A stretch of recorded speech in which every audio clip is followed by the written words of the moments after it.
Hey, Tom, how do you turn it down? Should be over top of the video thing. So loud. Oh, my ears are bleeding. Why is this a minute long? Well, because I want to give my tens of Strip doctors here? fans.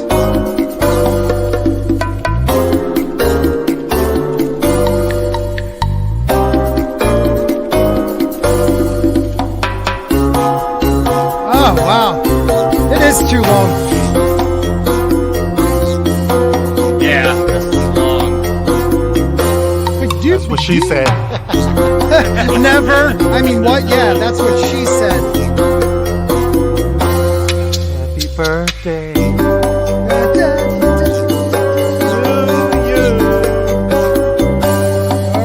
All right. Yeah, set that timer on fire, man.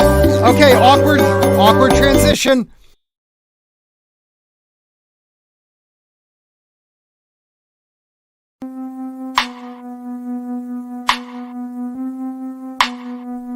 Oh, this is good stuff. All right, we lost Mr. Grant Gregory. That's okay. He's all right. He'll be back. He'll be back. How is everybody doing this fine evening? This is the dump. This is my hopefully someday updated intro from my producer slash co-host slash friend, Culture Casino. What is going on, everybody? My name is Scott with Sporking News Podcast. We have some amazing panelists tonight, but I'm about to introduce somebody who was on time. But I know you guys aren't used to that. He is for my show, though. So Friday Night Type fans, here he comes. This is somebody you all love. You all know. It is Tom. Oh, no, not Tom. I'm sorry. It is Gary from Nerdrotic. Here we go. Nerdrotic.com.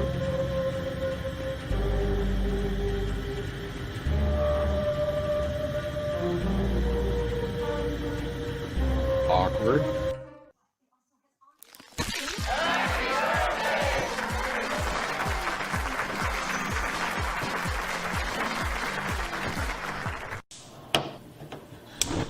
Yes. Thank you for sending that to me, Gary. That was really nice at 3 a.m. I really appreciated that one. No problem at all. You Yeah.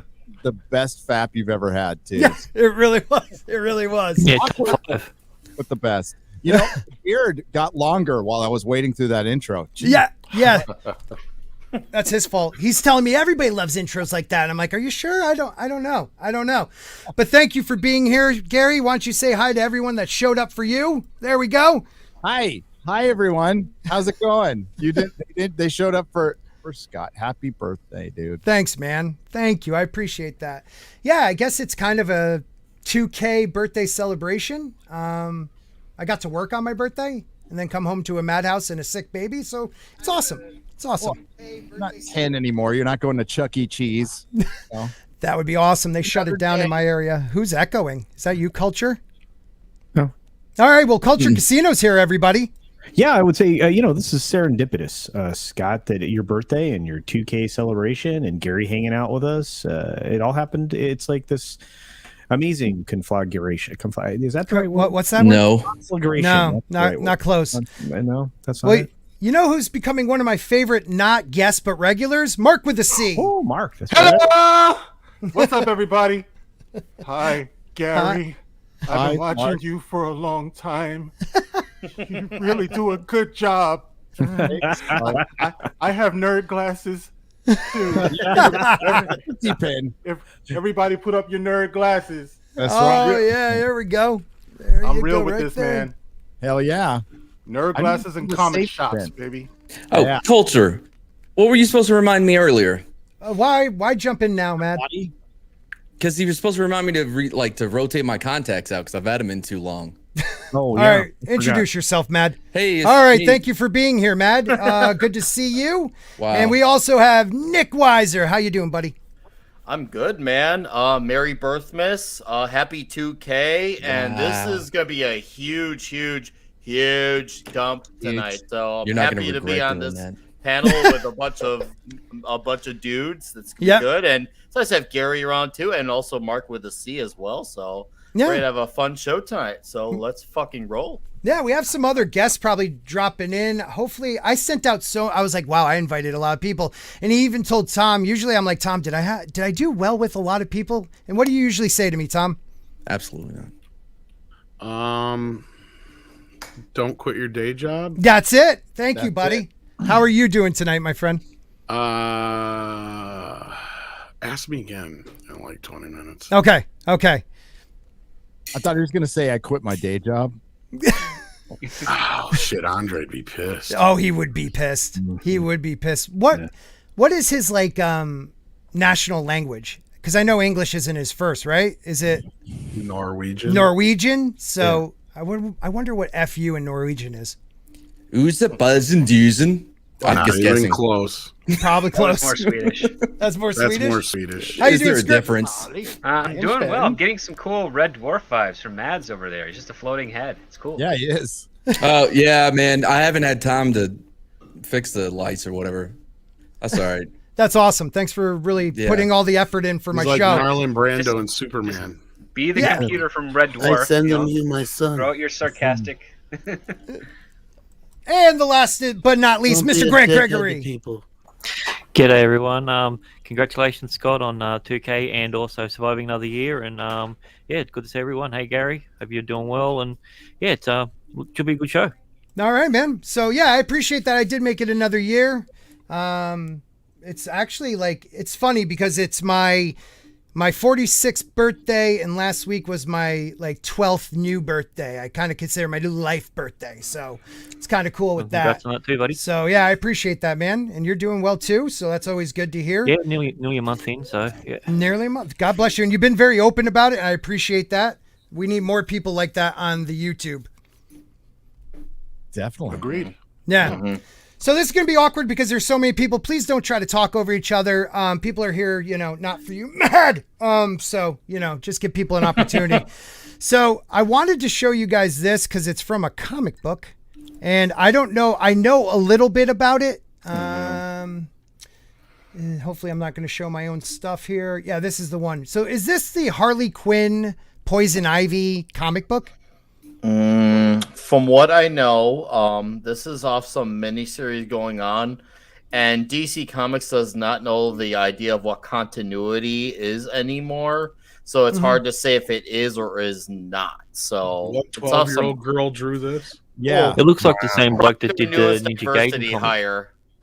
Well, Gary, it says Max Sarin. Do you know who that is? No. That looks like a bad web comic. It really does. That's about what they can afford right now. The way things are going at DC. So is that it? They're going under, you think?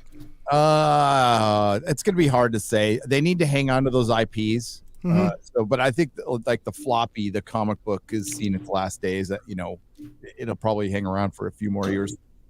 Oh, But that's it. Yeah, no, it's terrible there, and I'm not surprised. I quit reading DC and Marvel comics a little over a year and a half ago, and this is why. I wonder how much this cost. Is it $3.99, $4.99?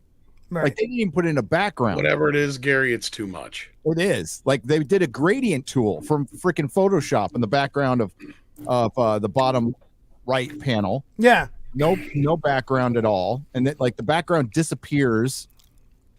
And the top white one's like the white one. Like if you read what they're saying, it's like, okay, we get it. They're in a relationship. It's like, if that's the case, where's my kiss? She gives her a smooch, and then she says, "You're right. I could get used to this." And she says, "Let me show you what else you can get used to." As she throws her down, As she violently attacks her, it's clear it's domestic violence there. What comic is this? Who is this for? Yeah. Who's the market for this? is this a? She is a cockeyed bitch in that right bottom corner. I'm just gonna say, those eyeballs are all sorts of fucked up. Yeah, like the blue and the red. Like, is this a Harley Quinn or a Poison Ivy or both? It's a both miniseries Yeah. type of deal going on. And to answer Mark's question, who's it for? This is the 800,000th book that they're trying to cater to an audience that, of course, doesn't exist. They keep thinking this is going to be the one that works. This is going to be the one that works. And it's not. And I'll tell you what happens. And I've seen this scenario play out several times over the years. At best, you'll see maybe someone come in for like the number one, and then they'll go outside, take a photo of themselves with it, post on Instagram saying, look, I supported the book, I'm a fan. And then they don't come back for issue 2, 3, so on and so forth. It always happens. Trust me. Look no further than all the 800 volumes of Carol Danvers' Captain Marvel that come out since 2012, since what's that to all new Marvel, whatever. There's so many of those different relaunches, but it all started with that one, and as it kept going on, and each time as it kept going on, the number one would start off strong, but that drop to the second issue would get worse consecutively, time and time again. So the greater the jump, the greater the drop. Right. Right. Now, Well- see, the painful thing here about this is it reminds me of when I took my son to a comic shop for one of the first times, because that was how I came up. You know, me and my friends, we would always go to the comic shop. You know, our superior literacy came from reading comics, and my son doesn't like to read a lot. So I'm like, let me introduce him to this. It'll help him read more. We go to the comic shop. It's like everything that he picks up looks like this. You know, it's like, how can I put this in my son's hands? I'm not going to say that it hasn't always been racy comics and stuff, but it usually was in its own section of the comic shop, maybe in the back or whatever. Right. But this is what the mainstream looks like right now. So, you know, I can't do this. Well, Gary, let me ask you this. Like, there was like a low point in what you would say maybe the early 90s, mid 90s for comic books. Is this worse than that? Oh, much worse. Yeah. It was a low point. Yeah, it was the late 90s when just the oversaturation due to speculation and Marvel going bankrupt. This is way worse because comics were regularly selling, multiple comics were regularly selling twice, 3 times as much as the best-selling comic now. And you can't even get numbers now. I just went to Comic-Con, and it just said Harley Quinn, the animated series, the Eat, Bag, Kill Tour number 2. From 10/12/21 was the 55 best-selling comic book to stores. So it probably didn't even crack top 50 overall. My guess would be it sold 20 or 30,000 to the stores. About 10%, 15% of those go unsold, maybe more. Okay. And out of the percentage of people who buy them, it's about and actually read them, it's about 50%. There's so many speculators or people who just are completionists. So they I like to get all the Bat books. Harley would be considered a Bat book. Right. They throw in their collection. They never read it. That's a huge number. Well, let me ask you this real quick too. Is what it was like a good to above average selling of a comic book run for you? Like issue number 1, Spider-Man comes out when you had your shop and it was the wokeness wasn't involved yet. 200,000-300,000. That wouldn't happen often. I mean, comic book sales were dipping anyway because of the direct market, but you'd regularly have at least 10 titles over 100,000.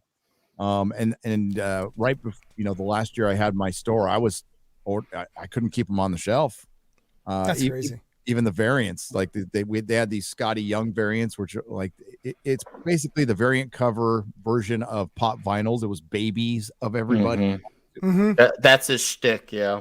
God, it was like printing money. You could not I couldn't keep them off the shelves. I think with Spider-Man 700, I ordered 4,000 copies. Yeah. And normally for my store, a bestseller, I'd order 150 copies or something. I ordered 4,000 copies of that, sold out because of the stuff. So it was getting nuts and it was really good. But then these stories were just getting worse and worse. I have no explanation for this other than I heard yesterday that out of the top 50 comic books sold, 48 of them were for DC. 48 of them were Batman related, or most of them, all but 2 were Batman related issues in the top 50. Not 48 sold, but that's crazy. Yeah. So what were the other 2? Do you know? Kelly Sue DeConnick's Wonder Woman was at number 40, and I think Justice League was at 44 or something like that. Oh, that Batman in it. So. Well, let me ask you, because that reminds me, do you think that's why they're going to be doing the push for killing the Justice League? Yeah, it's going to make news. It'll do just what Nick said it'll do. Mm-hmm. Do great in the first issue. By issue 3, it'll be nobody will care. Right. And of course they'll bring them back, but at this point, I think it's kind of indicative of the industry. They're just committing suicide. Right. And at this point, why not, Well, it feels like they're just doing this to have variant covers, like to try to, put it out there so that. Yeah, they need. I'm sorry to cut you up. I had to mention this because with the covers, they do it as an artificial way of selling. Because there are some people, like Gary said, who are such completionists that they have to have every cover. How many people are they reading those comics? So just because you're a collectionist doesn't mean you're also a reader. Sometimes the two terms are synonymous with each other, but there's a lot of people who just want to have that cover, like the Scotty Young covers, or even I think 2 years ago they were doing a whole Alex Ross run of covers. There are people who just want to have it, especially when they do it the collage covers.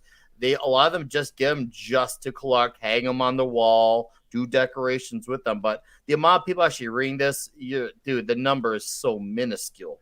It's minuscule. Plus, it coincides with the death of Superman story, doesn't it? From 30 years later, yes, it does. Yeah, the only difference is we liked that story. That story actually had me on the edge of my seat as I was reading it. Mm-hmm. Kind of like Batman Death in the Family. I remember I was going through some trauma reading those stories. I felt them. But it's so artificial. I mean, there's nothing going on. There's no substance. Yeah, no weight at all to it. Well, that's sort of been the case since the early 2000s, because I got out of comics around 2006 because I noticed that the art was far more prevalent than the writing. I mean, that whole Bruce Wayne fugitive storyline was terrible. It was just a waste of time. Like, if this is what they're doing, I'm not spending my money on it anymore. And I haven't gone back since. I've been reading old stuff for, I guess in that time, is it 17 years it's been? I've been just reading old stuff that I've been finding at old shops, or if I find the digital online, I'll buy that and just log it. Yeah. Yeah, and someone in the chat was mentioning for my son to, show him the old stuff. I have a closet full of old stuff, but you kind of want the kids to have something of their own. Like, I don't mind sharing it with them, but I just think that it's a shame that this generation has got nothing to call their own, and that's not just comics. You see it in music, TV. I mean, I feel bad for them. Well, it's kind of like the Super Bowl. You have for halftime, you have Snoop Dogg, Dr. Dre, Mary J. Blige, and Eminem, pretty much from our generation, and then it's Kendrick Lamar. Why? Because I was just going to say that, like, it's kind of like how music was. Yep. You go back, and there was this patch at the end of the 90s into the early 2000s where a lot of us kids started turning towards older music because the new shit was garbage. Like, I mean, like the top hits of that time period were like Blue, right? Like stupid shit like that. So that's why we would turn around and we would discover like Led Zeppelin and the Beatles and all that kind of stuff. And, we really did. And I feel like comics are kind of the same way. So I get what you're saying, Mark, but especially if the kid's getting into it, I'd encourage it, right? Like my kid, I saw the same thing all over again with the music thing, right? Like there was a very few new bands he could really get into. The moment I saw him getting into things like I was into, like Pink Floyd and all that kind of stuff, I encouraged it, right? Like, so that's what I would do is if they get into it, like I would encourage it. Like I there is nothing for them now, which is sad. It's just all regurgitated garbage, and it's New 52 type stuff, and all this stuff we see that. I've seen all these people go, oh, well, this new Batwoman costume is so comic accurate. Like, yeah, it's comic accurate to that 2012 costume, not the way she's looked for the last 50 years before that. Right. Like, and that's the thing that bothers me about this new generation of all these comic books and the recreations and stuff. Like, you go back and look, Superman looked almost the same for 75 years. Like, very little changes to his not until character. really the Dark Knight, right? Well, like major kind of like more menacing. Well, I just like his costume and everything was always pretty much the same. Yeah, there's a few variations in the S, but I mean, it was like minimal stuff. Like same thing with Batman. His costume didn't really change. That's what I was talking about. The overall just kind of concept of it. Sure, it had a few tweaks here and there, but all of a sudden you decide, oh, we're going to change everything. Like, okay, what worked for 75 years, you think just because you're going to change it now, that's going to fix it? It's just some cosmetic bullshit. And it's not really fixing anything. You're just trying to appropriate it, right? Like that's all you're doing. Come up with something new. Come up with something different. This is why I don't like Miles Morales. This is why I don't even like, all the different Robins. I don't like this girl or that boy. Like I hate redundant fucking characters. It's like come up with something new. Our generation had shit like Spawn, Hellboy, The Crow. Why can't you guys come up with shit like something like that? Come on. Well, think about it though, Tom. Think about it. This goes out to some of us older guys. Think about, I'm 46. I can't believe I'm 46. Well, you're in my generation. Hold on. Yeah. Scott, you're wearing a Kool-Aid shirt, are you? Yes, I Dude, am. I'm wearing Kool-Aid pajamas. Okay, we can talk about that later. That's awesome, though. Cool. I'm wearing Kool-Aid undies. Oh, That's sorry. good. Oh, I'm not wearing any. By the way, the movie Spawn 100% holds up. Watched it about a month ago. Oh yeah. John Leguizamo or whatever his name is. He was awesome. Gary, quickly, if you can read the chat down below, can you help Scott understand this, please? Scott, I want you to repeat Gary. after me. George R. Martin is not going to finish the book. George R. Martin is not going to finish the book in 2022. The odds are you'll get a George R. Martin Care Bears movie before he'll finish that book. I'm willing to put more money on that. Yeah, he's working on about 75 other things besides that book. He's not in shape, and he's not young. No, he's not. Finish the book. I want him to finish just as bad. I know you do. I mean, we've talked about this, Gary. You're a true fan. Like, I hate when people attack you because you're a true fan. Like, you're upset like I am because we want to see the end of this journey we've gone on with him. But it's, like Jane Theory and I. It could be any day now. It could be any day now. I'm just saying. What is he, 74? Is he 74? What, that he finishes the book or no before diabetes finishes him? I would put money on diabetes. He's a double cheeseburger away from a massive heart attack. He owes the fans a massive apology. He does. I agree with you on that. I agree with you on that. Damn train, starting 5 more Game of Thrones prequels. He's actively working on House of the Dragon, by the way, which is the other book that delayed. He stopped writing Winds of Winter to write the Fire and Blood. I hate that book. Oh, right here, baby, here. Yay. Which was a story that was already written. So he took 2 years to. Most of that book was already written. Yes, we've had that published too. Not already just written, published. Yep. And I bought all those stupid, like, edited by George R. R. Martin. So you got the one chapter of, like, the Queen and the Princess or whatever it was, and the Rogue Prince. So, like, that's all he really did was throw that in and lump some more. It's so aggravating. I don't. Look, I come down on George and I get upset with George R. R. Martin. But, like, I just don't want to admit until that last cheeseburger hits the floor that, I'm not going to get my books. Like, it just pisses me off to think about it. Oh, Scott, I think because of guys like you and Gary, I feel like because you guys are such huge fans, you deserve. I don't know if I want to say the words privilege, but you guys have the right to criticize him first and foremost because you guys are the biggest fan. So you would know better. So you're like, okay, I am a fan. I'm saying this out of love because you want this to succeed. You're not saying this out of hatred. A lot of people conflate your criticism for hatred. Right. That's a problem. They don't think two things can be true. You can still enjoy, a person or their body of work, but still call it their problem. I think nowadays everything's so black and white. That's it. So I don't know about you, Scott, but I have found so many different ways to read the book just to kill time. Oh my God. So I read it character by character. So each chapter is a perspective of a character. So so you just did like Tyrion and ran through Tyrion, but I did I did it in the order of who dies first. Oh my God, I got to do that. So I just started it that way and moved forward and that is genius, man. I gotta ask a question of the Game of Thrones fans because I'm not one. Yeah. What I know of George R. R. Martin is actually vicariously through other people and other means. So I gotta ask, like, could it be something that like Game of Thrones was never like his main baby? Like, was that something like he just didn't really give that much of a shit about, and that's what became his big thing? And there's something else he's really more into. And I just ask that because I look at like George Lucas, for instance, right? Right. Similar situation. He wanted to make tone poems. He wanted to make shit like THX 1138.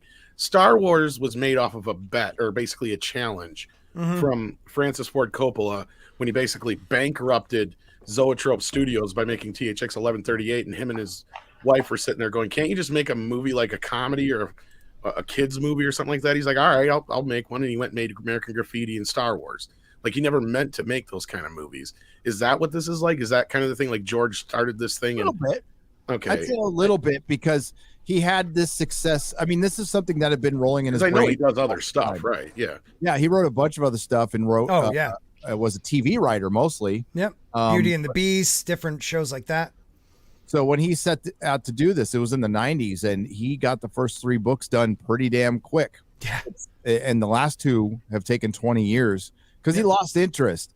So it became and he didn't come into prominence until the show came out. He was a very middle class writer. Right. He wasn't rich or anything. Now he's stinking rich, and it happened in his 60s. So like I forgot what boxer it was. Like, he said it's really hard to get out of bed, out of those silk sheets to go training in the morning. You know what I mean? Yeah. Like, it's really hard to get motivated. But I think a lot of his motivation probably got killed by the way the show ended and all the backlash that came on it. Because, like, can you really be motivated to go back and give this a shot where you saw like how badly it failed with fans? Like, well, don't forget.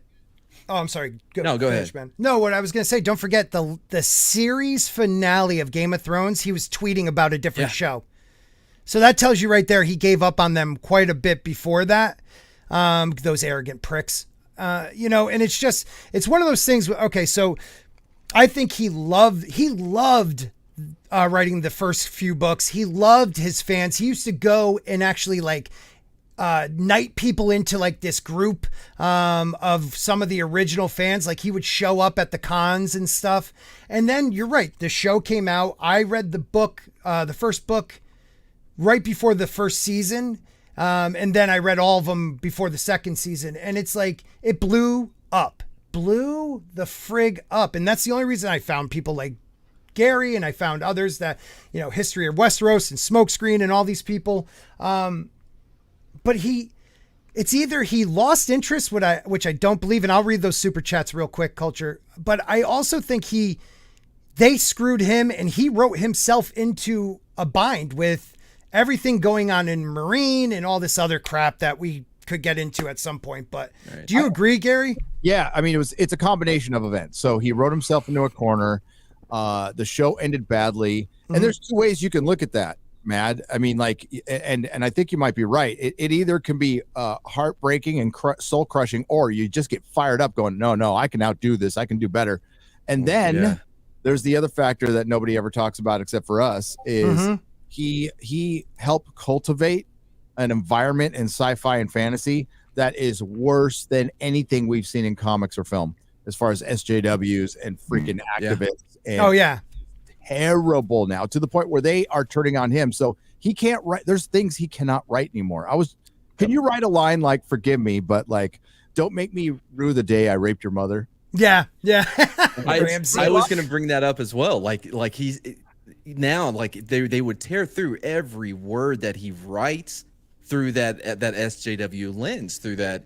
But he's been defending he's been defending that writing style for years by saying, in our own history, and that's what I'm writing like a medieval story, that these things did happen. So I don't think he could be scared. He could, but I don't think that's it. I think he was planning on getting Danny to go all the way to Ashai and then to Westeros, and he's still stuck in the Dothraki Sea. I mean, there's so much that go into it. And then he introduced characters that, like, why and where are they going with this character? He needs to kill off a bunch of people. That's what he needs to do. The only reason he got in that trouble is because he set up the prophecy, but he's already blown past that. Because remember, Quaid's prophecy says the sun's son, the griffin. Well, the griffin's gone already, so she's not going to meet the griffin till later. And she, you know what? Jump on your dragon and fly the other way to Westeros. That's all you need to do. Right. Just go, I'm going to send my army this way, and I'm going to go that way, and maybe I'll scout out these other things, and then it's done. Right. But no, this is why we like his writing, though. It's a chessboard, and every time he moves something, instead of one piece, he's got to move 30.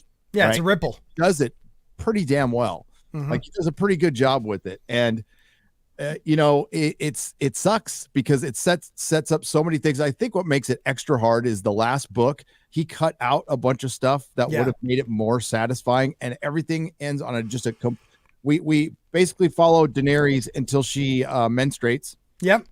John gets stabbed. Yep. Arya has one chapter in it, right? And yeah. And then we got the sample chapter where she went against the House of Black and White again. Oh yeah, so she's in trouble. Yeah, and there was like a whole. Oh, and Bran, the most important thing in the story, got 3 chapters. They were the most interesting thing, and he just didn't write about him again for the last half of the book. Then he introduced a bunch of new characters that you can tell he was clearly more interested in, like the Greyjoys.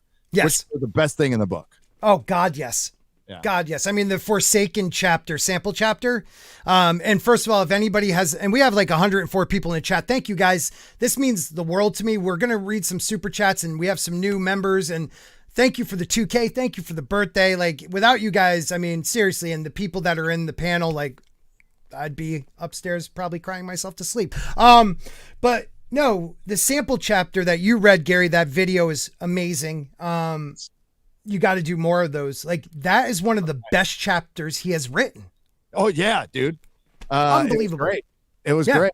You got Euron Greyjoy, like the best villain, comes in at the last minute. The child diddling sorcerer pirate. Yep. It's just I'm sorry. Brother, child brother. Steeped in armor. Diddling sorcerer pirate. So the dumb shit you saw in the show was a dumb shit. The one that's in the books is like as evil as it gets. Yes, and he has the worst. Full Valyrian steel armor as well, which they don't even mention. Yeah. Well, they make him a hot topics like I killed Jaime Lannister. Like the deal was a little. Yeah. So dumb.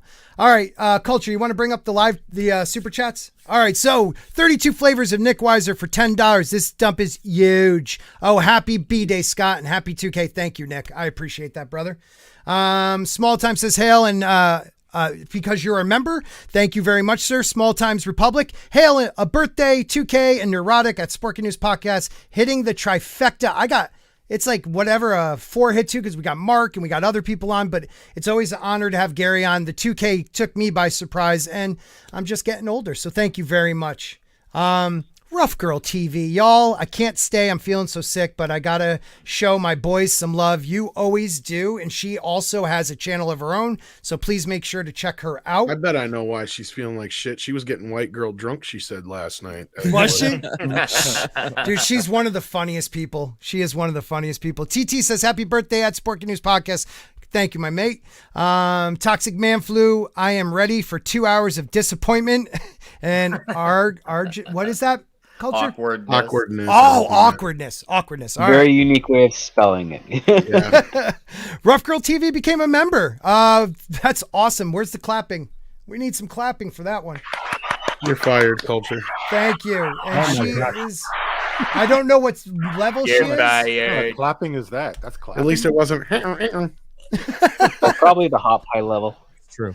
Eric K, one of the greatest mods in the game, for $5. Like a true professional, you blow out the audience's ears first. Happy birthday again. Who is this guy, Gary? Or Gary Guy? Never heard of him, right, Eric K? I think you got me to go over to Gary's channel, probably. You were one of the first people to say hello to me. Him, Chris Persia, and Mark. Mark were the first. Yeah. Those guys are awesome. Persia. It's a crazy, like, Gary, they take care of 12K watching you live. But they don't miss a show, like of one of my little shows with like 50, 60 people. It just goes to show you they support everybody. Yeah, it's amazing what they do. It really is. Darius Münchausen. He's put a super sticker. It's most likely popcorn. Thank you, brother. Yep. Very good. Yep. Nerium, she just wanted to say happy B-Day to Sporkmeister. Thank you, Nerium. She is a great artist herself with a writer. Also, they're like a collab team. Red Gaze. Nobody is here for Scott. Remind me after the super chat. I want to just show people their little project they're working on, the second edition or volume 2. Yeah. Toxic Man Flu gay intro, but at least it was long. Thanks, buddy. Darius once again for $2. Happy birthday, Scott. Spork on, dude. Thank you, bro. Pope Metallicus the first for $5. Happy birthday, Scott. Hail, Gary, Culture, Tom, Nick Weiser, all 32 flavors, Script Doctor, Mr. Grant Gregory, Mark with a C, and I guess Mads too. I don't like being last. You are, though. Don't care for Thank that you. at all. Thank you, CJH. I don't know what sticker you sent, but I really appreciate it, bro. You are growing pretty fast on YouTube, so props awesome. out to you, man. Props out to you. Release the McCracken. Happy birthday, Scott. Thank you, my friend. Always sending my stuff out there to everybody. I really appreciate it. Rough Girl with another $10. What are you doing? At Nerdrotic, please accept this offer. I believe it's a smile and is that a ring? Or a parachute? No, the parachute. Okay. Yeah. She's a skydiver. I no effing way. I don't ski. I don't skydive. I barely go snorkeling in the ocean and in really safe places. Now I have tempted fate, in my past, Scott, Yes. too many times. Oh, definitely. Including flatlining. So like I don't need to tempt fate anymore and jump out of perfectly good planes. I don't even like flying the planes I get out of normally. I'm not going to jump out. It's crazy. With you 100%. I'll do that for Gary and said I love jumping out of planes. It is amazing. The first thing I do when I get up in that plane is I look down when they open the door and I'm about to jump out. I look down. First thing I do. I wouldn't want to crap my pants in front of a bunch of people because. Well, Gary, what's Counter Park? What was that? What is Counter Park? You mentioned Counter Park, and I remember those days. I am so sick. I got Counterpart. You probably meant to say Counterpart. The show. J.K. Simmons, great show. Great. Love that show. The first season is perfection. Absolute perfection. I'm gonna have to check that out. Yeah, I reviewed every Amazon. And Rough Girl and like 3 other people were watching me review it. That's awesome, man. Rough Girl is awesome. She's been around and she has her own channel, guys. So please check it out. All right, we'll get through some more super chats real quick. Brightest Day, my boy. He has a channel too. Zach is awesome. Happy birthday, Herr Griftmeister. Thank you very much. Rough Girl again saying, I'm crazy, babe. I can't stay. I'm sorry. I love you though. I love you. Mad $50. Jeez, boy. that's a clap. That's a clapper. Yeah, Thank you. I sent that before you started giving me so much shit. Well, I'm glad you did. This dream. I thought he was going to say I only meant to send 5, but It's like he's got his $5. Enjoy it. Oh shit. Well, he's $50. Thank you. Happy birthday, Scott. Don't you dare rotate me. I will burn this tube to the ground. Always has to be something about fire because Mad was on fire. Oh. Thank you, Matt. I appreciate that, man. That was more than generous, bro. Don't forget, he's your co-host too. Oh yeah, no, he's not. Dark Shadow OC bros. We are OC bros. Dark Shadow Logan. Happy birthday, Scott, you young man. Thank you very much. Another new channel member, Jennifer Cisco. She's amazing. She's another mod for you, right, Gary? Yes. Yeah, she's amazing. Yeah, Jennifer's I'm awesome. on her for my other channels though. I haven't forgotten. I have multiple channels. Feel free to mod me so I could keep dropping my links on your channel and really take advantage of it. Gary's kind of a big deal, by the I'll way. eventually get around to it. No worries, man. Midnight's Edge After Dark for $25. Thank you, Tom. Happy birthday. I would have said the other thing, but as costs more than O's. So A's cost more than O's. Totally fucked it I up. did. Ass costs more than O's. Yeah, ass costs more than O's. So happy birthday. Happy birthday. Happy birthday. Thank you, Vanna. I screwed that totally up. I'm You so totally sorry. Fucked that up, man. Then that's Give me why my I only money have back. 2,000 subs. Give me my Thank money you. back. All right. Rough Girl on the. Oh, I'm sorry. Nikki D for $10. A Forbes article recently criticized Disney's handling of their villains, calling Loki just another dope fighting for the greater good. Yes. Could this be the beginning signs of a shift in Hollywood, Gary? Why don't we discuss this and we'll jump back into super chats in a bit. Gary, what do you think? Thank you, Nikki. I don't think the shift's going to happen soon, but I do think I think the shift is some people might be starting to listen. Okay. All right. And I can actually talk more about that in the future. I was kind of hinting to it last night. I'll just say somebody has reached out to me. A couple of people have reached out to me who are currently working on 2 huge movies. So like, and I was shocked. Oh, wow. Utterly shocked. At first I thought it was fake. And I had to double checked it.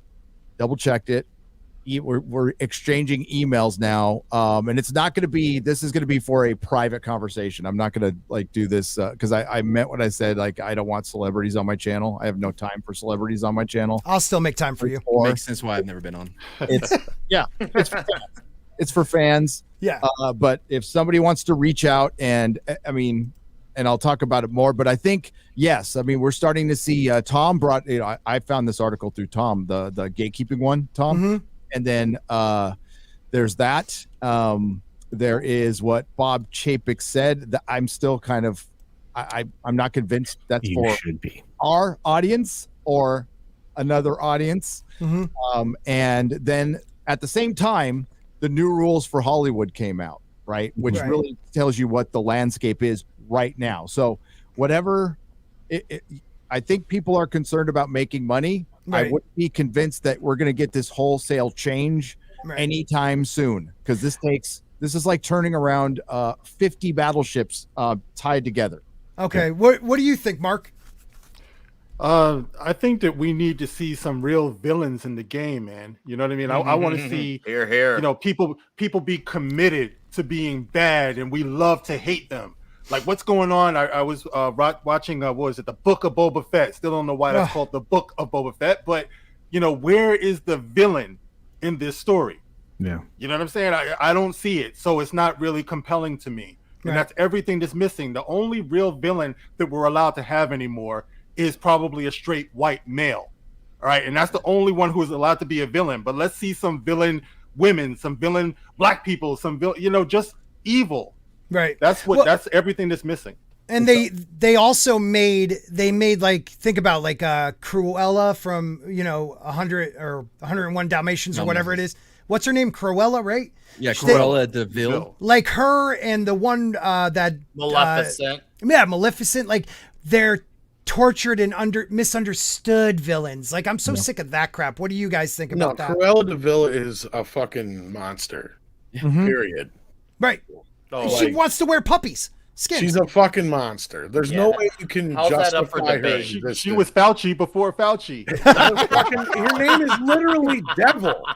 I mean, come on. I mean, it's called Book of Boba Fett because it's about as boring as watching a book. Right. By the way, they made the Rancor like trying to get sympathy for the Rancor. Like, there are no villains. He's depressed. He's very tall now too. Everyone's just misunderstood. The only villain in misunderstood. You're not seeing it from their perspective. Come on, that's what. And that's stupid. Like, there's a time and place for it, but when they make it as a one size fits all, it's just like, what? Well, then what's good and what's bad anymore? It's like that. It's like when I see this, it makes me think, no, we can't have people being villains because then they're being judged. Oh no! I like to have that. No, we can't have people being judged for their actions. It seems like the only villain on Boba Fett is systematic like oppression. Like, if the only people that are like it makes no sense how he's become like this savior of everyone. And I don't know if y'all saw that tweet going around about how, like, no, it's not the white savior story or whatever, right? Because he's not white. What did you guys see the tweet though? Pale, did you guys see the tweet where they did like, which villain are you? And he got her. He got whatever her name is in the Shenik Fran, whatever. He got her, and she got like Darth Maul. Shand. Yeah, but that tweet that girl put out that was talking about that was an accurate description of the show. That was absolutely, and it's about shifting power structure. So they made him the white savior, but he wasn't white. Yeah, that was the whole point. Now he's the brown savior, and the thing is, though, he's not. He's an incompetent boob. Now, my whole perspective of the show is through EFAP. Okay, so, amazing. I'm not surprised at all. And Mark C said, I want great video on the subject, by the way, talking about why we talk about Star Wars and stuff. Well done, Mark. Thanks, bro. Somebody emailed me, by the way, and told me to watch it. And I usually catch your stuff, but they're like, no, watch this one, because they were trying to get me to review Boba Fett, which I'm Please don't. Yeah. But like the fact that there's no villain in this guy, they made this crap up as they went. Jon Favreau's taking plane rides and sending in freaking notes. They needed filler. Yep. Because there was problems on the set for season 3 of Mandalorian. I'm totally convinced. I have no evidence other than there's no Mandalorian season 3. It was the most popular show. The one thing they got right, they managed to screw up, and it's delayed for freaking a year. Right. 2 years.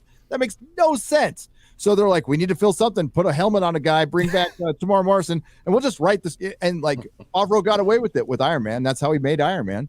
That's true. He's gotten away with it before. It just sounds like people aren't loving this. And based on what I saw, it's ridiculously bad. It's terrible, Gary. I'd like to hear what Script has to say about it. Like villains, just villains. If you want to go off on Boba Fett, that's fine. But as a writer, like, it must be depressing to see the villains that we've been getting.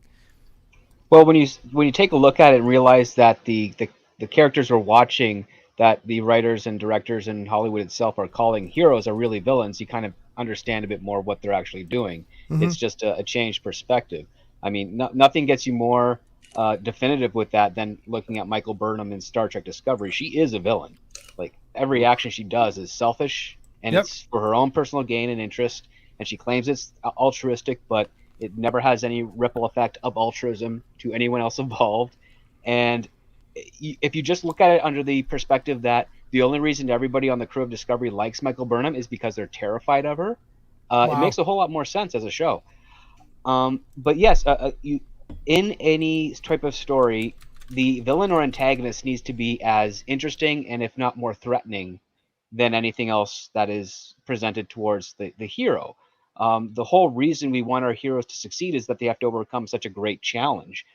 Luke Skywalker, being a farm boy who manages to learn a few tricks of the Force and then become the hero of the Battle of Yavin, is a great triumphant story, especially considering the fact that he achieves that by surviving an encounter with the man that killed his father, from his perspective at that point. That's pretty epic and pretty awesome. And you need those types of stories to have. And if you want to make like a sympathetic villain, well, then you just take them into the antagonistic approach, say like, Khan Noonien Singh of Star Trek, Wrath of Khan.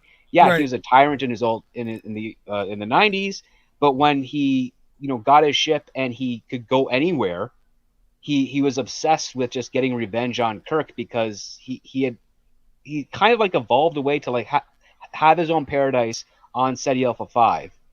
But because Ceti Alpha 5 went through this tragedy, he's like, well, screw that. I'm going to go back to my old ways. I'm going to be vengeful. And you understand that drive that he's got. He becomes a more interesting antagonist and foil for Kirk as a result. But if you just make him like this, say like Nero in Star Trek 2009, who's just an idiot, who's like goes back in time, has this advanced technology, and can forewarn his species to keep them alive or survive this tragedy that he witnessed.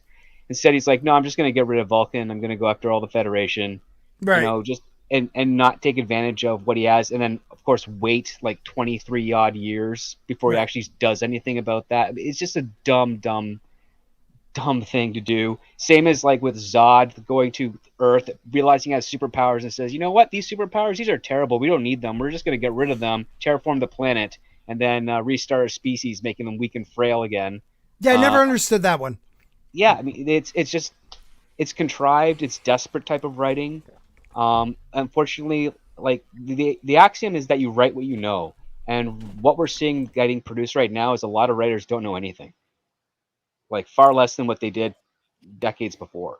They're obsessed with putting themselves into the story is the problem. A writer, any writer who's worth anything, you shouldn't hear their voice in their art that loud.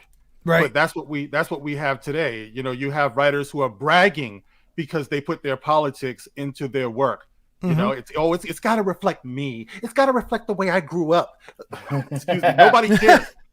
Nobody cares about you. No one wanted to know you then. Nobody wants to know you now. And as a result of that, the art that you're creating is not engaging to anybody. Right. You're boring. It's just as boring as you are. Go back to real quick. Just go back to George R.R. Martin.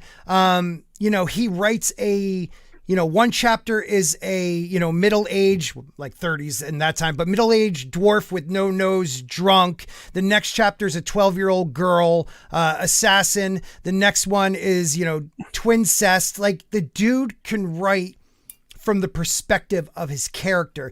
Who did the Gotham High woman, like, wanted herself in it, right? Like, all these people, Tamaki, right? think? They all want themselves in it, and when will that directly of themselves? Right. I would argue that George R. R. Martin is taking ideas and then saying, what would I do if I was in this, position where if I were a 12-year-old girl, I was raised by assassins, how would I respond and do that? And how would I make that unique enough that it would resonate with other people? Because all writers put something of themselves into the work and they let the perspective drive the story.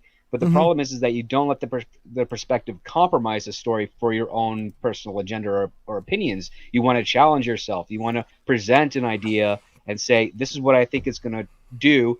Now I'm going to present the counter argument so I can create drama. And then I will either have the counter argument succeed or I'll have my argument succeed. But I'll make sure it has to be the most convincing argument ever so that it can still be entertaining. Right. But what we're having here now, and we've seen this in a lot of shows, is that the villains are being broken down to be far more incompetent than the heroes, just so that it's easier for the hero to overcome them. And that's also terrible because then you rob the concept of stakes from the story. We want there to be difficulty. We want our audience to have doubt that the hero will win because that gets us on the edge of our seats, that gets us our drama, that gets us our entertainment. And sometimes it also allows us, once the movie is complete or the television show to complete, to reflect on what we saw and maybe ask questions about some of the topics that were brought up to stimulate fan discussion or just general discussion about topics that we might not otherwise pay attention to in our normal lives because it could be depressing. But if you give us something inspirational about that topic, then you're inspiring people to be like, well, let me talk about it. Maybe there's something I can do to get involved and solve it, if not for my community or in my neighborhood, for at least myself personally. And that's kind of like the nature of what story is for. Like the origin of story is like something around a campfire, like don't go by that ridge because every time someone goes by that ridge, they disappear. And then one person goes by that ridge but manages to come back and says, there's a giant tiger over there. And so now that's added to the story. Don't go by that ridge. There's a giant tiger over there. It's been killing people for decades. Then one boy learns that story and says, I'm going to kill that tiger. I'm going to train. I'm going to practice. I'm going to hone my skills. He goes over that ridge. He kills that tiger. He brings its head back. Now you have this epic tale of for generations, our tribe was tormented by this tiger that was beyond the ridge. But this one child decided to dedicate his life to free his people from this tiger, trained, went over, fought it, brought it back, and now we were able to expand and grow beyond this little village. It's an educational story, but over time, with new chapters, new elements, it becomes purely entertainment, but it has this great value, which is that you have to overcome the beasts by prepping yourself where it's safe, and then going out into the strange danger and hopefully learn something from that preparation to survive any sort of dragon, tiger, beast that will encounter because the world is cruel. One thing's missing from that story. What's his sexuality? What are the pronouns? How does the tiger identify themselves? That's what I want to know.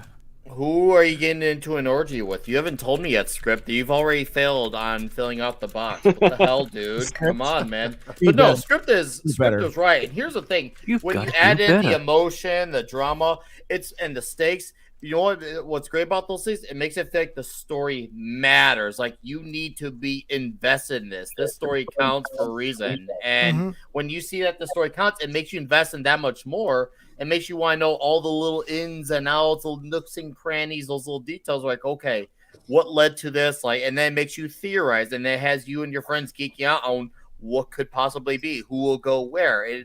It's great, and that's what fandom should be at best. That's the epicenter of every argument I had from 2000 through 2015 or 16, and now it's about how intersectional is it gonna be, how woke is it gonna be, how fourth wave feminist is gonna be, how super hardcore leftist is gonna be. And it's sad that those conversations that you debate with your friends, about who versus who would win, have now, maybe Marvel will adopt this arc, has now taken place for which character are gonna change the race, gender, sexuality, whatever.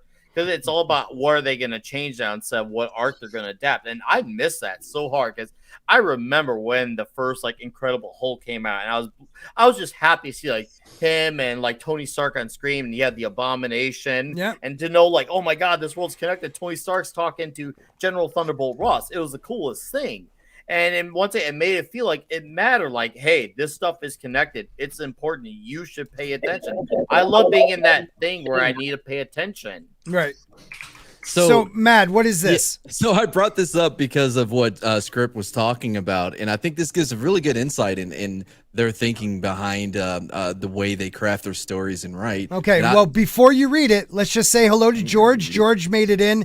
Sorry, I don't have the professional level. I could only fit 10 people on, so I apologize, George. No, Thank you not for a being problem. here. Thank you for having me, and happy birthday and congratulations. For Thank you, buddy. invitation. Thanks, I appreciate that. here. You're a great man and a good friend, so thank you for being here. So, all right, Mad, let's just go through it quickly because I do want to get to a different article. Of course, yeah. So number one, start with writing funny and interesting things that happened in your life and then weave them into a dramatic story. Find a personal connection to the story and you'll have an entry point to a character people can identify with on the screen. 2, disarm the audience with comedy, then punch them in the gut with drama. Laughing puts the audience in a good mood and can help you subvert expectations. Does that sound right, Tom? Does that sound right? Is it going good right now? It explains why Phoebe Waller-Bridges. That's exactly what I was. Yeah, that's what I was wondering. Tom. Like, you're a movie guy too. Like, as you read, go on with these. Like, Mad's gonna read a couple more. Like, this just sounds like somebody who wants to get themselves and whatever they believe into the story when the story should be about that world you created. I don't know. I don't know what you think about it, Tom, but I haven't heard from you, so I want to throw you on there. Number 4 was the important one, Keep right? going there. Sorry, Tom. Well, he was muted. Yeah. I looked. He always mutes. Sympathetic antagonists and imperfect heroes. We should always understand why our characters act a certain way. It doesn't mean we have to root for the bad guy, but it would be nice to see logic woven throughout. Show us flaws we can relate to in the heroes, right? Well, yeah, I mean, look at Thanos. I mean, Thanos was a well-written character in Infinity War. Like, you realize, and from the comics, he was just like, I want to bang death, so I'm gonna kill everybody. You know, I still love him wanting to bang death. If I it makes get him that much of a sadistic fucker, I'm all with it, man. I love those Warlock books. Dude, read that stuff. It is powerful. You see the dialogue. At times, it's even inspirational. And it's heavy, and you feel the weight of the world on your shoulders as you turn a page. God, I miss that feeling. Yeah, it has been around for a while. All right, So this is one of the most interesting ones, number 5, right? Teach your characters what you're trying to teach yourself. Writing is a form of therapy. Let your characters feel the hard lessons you wish you were smart enough to see. So if you're not able to figure out these problems yourself, you're supposed to write about a character who learns the lessons that you can't. Cool. It's just a therapy thing. I don't know. Yeah. Does this sound like good writing to you, Gary? No. Yeah. That's it. Just no. I love it. What is this that we're even looking at? Like, I don't even. This is 20 screenwriting tips from Phoebe Waller-Bridge. Oh. We're gonna olive oil. Now, exactly the quality writer that we know that she is, guys. Yes. Right. Yeah, not the one. Yeah. Droid lives matter. Not surprised. Hey, Indiana Jones is her baby. Well, sort of. Good Lord Almighty. And it always she's has. giving you tips on how to write a journal or a diary. You know, go write in your diary. Let that be your therapy. Right. Once again, nobody cares about what you learned and what you're going through. That's what Fleabag was. The first 5 minutes was all leading up to an anal joke, anal sex joke, and it was not a good one. Mad Bi movie, Bi woman, or what? I just don't understand. I can't talk today. I don't know. We're moving on to another. Yeah, that's fine. I just wanted villain. to point out That's just a homely ass looking Just woman. like, though. I just gotta say, geez. Oh, you want to see? You want to see another homely ass? Okay, you got a link in the back. I got you, man. Oh my God. Oh Lord, here we go. This is the one. Oh wait, no. Look at this is a villain. G4 hosts Indiana Black Black responds to sexism in gaming rant backlash, tells critics to read on some feminist lit to better educate yourself. No, that's an oxymoron. Yeah, right. She looks like King Joffrey or some shit, man. Oh, She does. She looks a little bit like Joffrey and the Scarecrow. Oh my God, they had a baby.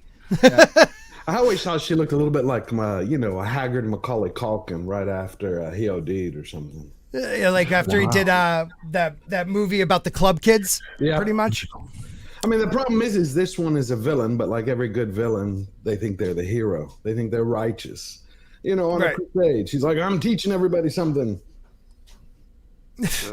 200 people at a time, because that's all that watches it. I mean, I'm not going to go through all this because we know that she doesn't write the scripts. She threw everybody under the bus. Yeah. It's a team effort. Plus we don't have Chrissy Mayer here to do her impersonation. So it's brilliant. Work. Yeah. Brilliant. That was hilarious. It really was. Yeah, it was. Kudos to you, Gary. Did she surprise you with that? No. It's the minute. I think she was working on it, but as soon as I saw that video, the day it hit, I texted her and I said, "Chrissy, did you see the G4 thing?" She said, "Yeah, I'm working on it." Oh yeah, that's awesome. Oh man, this song to the intro yesterday. That good though. Sorry, go on. No, I was just gonna say, Gary, the intro yesterday was so good. It was dope. Gary's awesome. We are mixing it down to see if we can get it on iTunes. We're gonna. I bet you can. I bet you can. Nice. Would that be a pop or rock hit? You just hit it to the number one. Just get it all the way up. Yeah, go for that K-pop crowd. Is that what I'm trying to do? Exactly, Gundam style or whatever it was. Yeah. I don't know if that's K-pop. She went. Oh, I'm sorry, Mad. I never understood that K-pop thing. Are those women, guys? I mean, what is that? I don't even know what that is. Yes. Yes. It's Korean. It's Korean band, boy bands and girl bands. I think. What's the big South one? Korean, BST. They don't allow that it? stuff in North Korea. Yeah. BLT. BST or BST or GB3 Sandwich. BTS. Behind the scenes. Something like that. Well, I know that Frost. Lack of testes. After Frost went on her rant that we all know about, we get in the wake of the episode airing and this subsequent spread of Black's rant across social media, one viewer on Reddit, Squiggles, took to the RG4 TV subreddit to post a thread inquiring as to why are people hating on the lady host, especially Frost. Okay.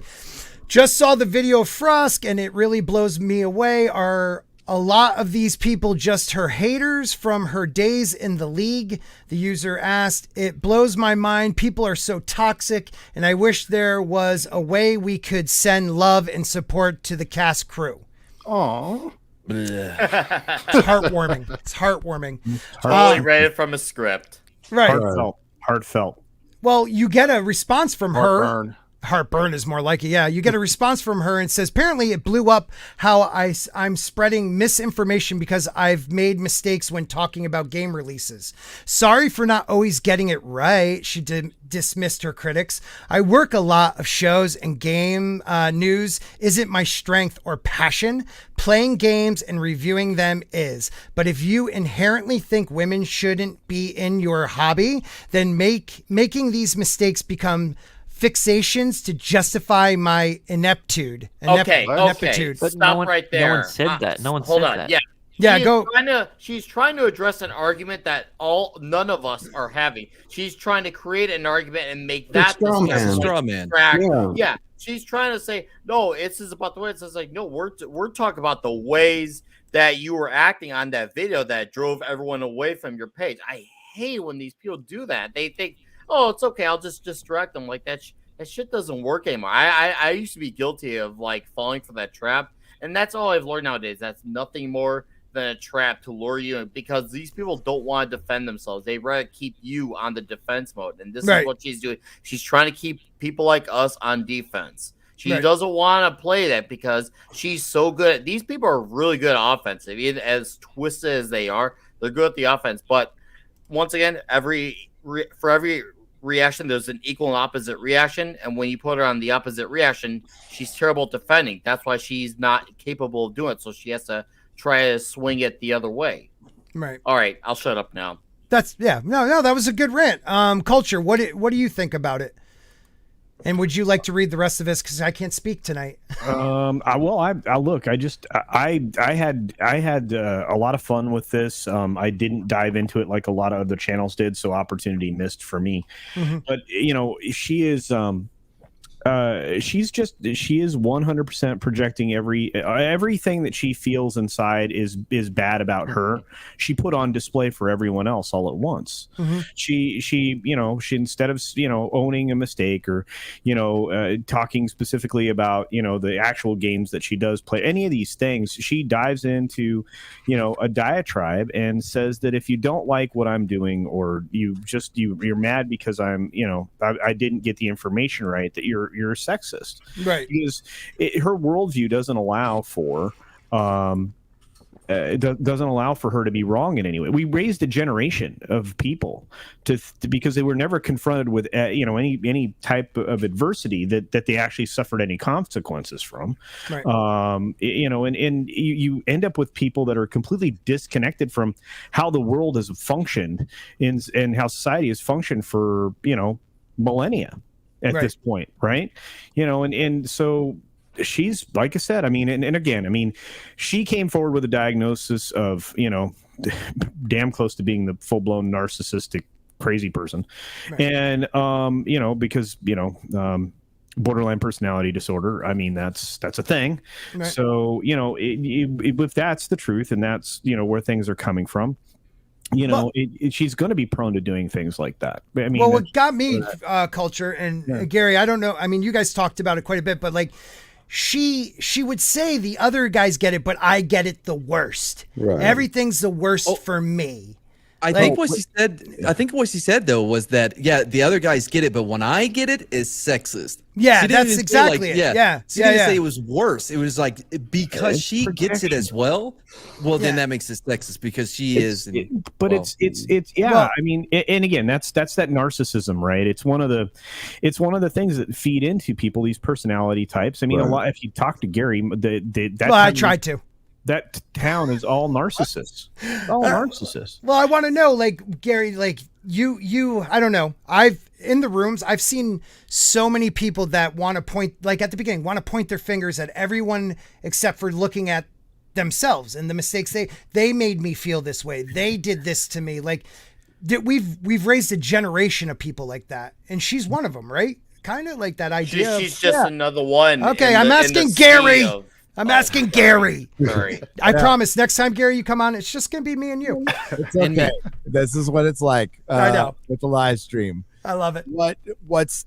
We just got to come out and say it. She's a poser. That's what she is. She's a flat out poser. She wanted to work in this atmosphere. She wanted to be a part of this without putting in the freaking work. Now, that doesn't mean you can't adapt. You could certainly adapt. But she even came out and said, like, she doesn't like to do game news. That's fine. She just likes to play and review. But you're not doing your reviews. You're having your reviews written for you. So she sounds like she's cutting a ton of corners, and she's in a sphere. Any nerd sphere is going to test your knowledge. Male, female, gay, straight, doesn't matter what you are. We're going to test you. Right. And if you come out and act like an authority on it, then okay. All right. You're the one who said you're an authority. You're working for G4. You're reviewing this stuff and saying, all this other shit. Like, I try to preface everything I say, like, no matter how long I've been a fan and I've owned a store, I'm not an authority on shit. Right. I can have a customer come in and just school me. It's happened. Just school me on Spider-Man stuff. There's always a bigger fish. And she just can't handle it. That's it. And all she has to do is ignore this stuff. She's on G4. She already won, right? She's getting money. But like, she came from a different sphere. She got called out, and now she's doing what she did before. She's a problem employee. This is kind of what's going on in Hollywood right now. And they're stuck because these are very hard people to fire because they're gonna make trouble for you. Well, she made sure of that, Gary. Like, that was what was hilarious about this whole thing was like, it was like basically her admitting to what she was accused of, and to gaslight that they called everybody a bunch of istophobes, right? Like it's the oldest play in the book.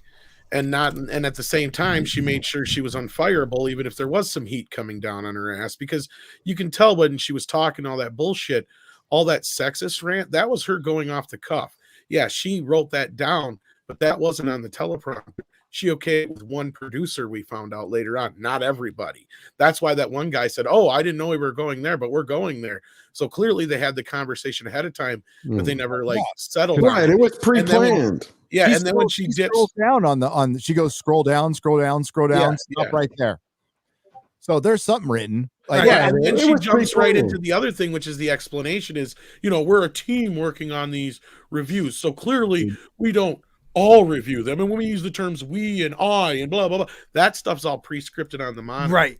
Yeah, it was all done. I think it was for PR. I think this was a publicity stunt. Part of it was. But she took it and she took it and just turned on her. Because they may have even been telling her, you're not popular. We were thinking we might have to replace her. Well, what's the easiest way of doing that is going out and saying you're either a lesbian or saying that, you're being attacked by sexist istophobes. Right. And then the moment they fire you, then you become a martyr. So clearly she just made sure that there's nothing they can do to her now. Actually, they need someone more diverse. They need someone more diverse than her. That's all. That's the only way they can win is by she's costing them viewers, though, right? Didn't she cost them viewers? So that it didn't work.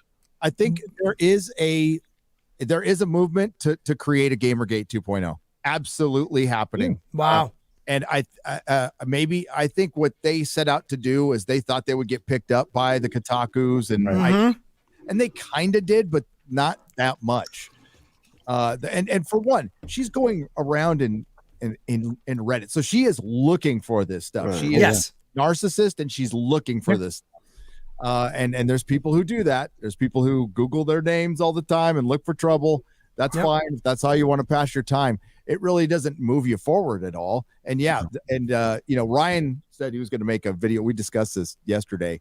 On their Twitch channel, they get a lot of viewers on their Twitch channel. They get they had 10, 15, 20,000 viewers on the Twitch channel, but it was noticed that their chat is moving really slow. There's no interaction, and that's just crazy. That doesn't make any sense, because when I have with 10,000, over 10,000, and the chat's barely moving. That's bullshit. I call bullshit on that, Gary. I can't even keep up with your chat, and I'm not on the show. Yeah, Comcast has a partnership with Twitch, so I put two and two together there. Yeah. So let me ask you, so they got their YouTube channel. I only saw a couple hundred views on one of a day later on one of theirs. They've got a little pickup from this, but you're right. I like how you put that, Gary. She's looking for trouble. So now she goes on to say, noting that League of Legends was brought up, Black rounded out her response by accusing the League of Legends European Championship of perpetuating rampant racism and sexism during her time with the organization. Yep. She was on the panel with a German, someone from Finland and Norway.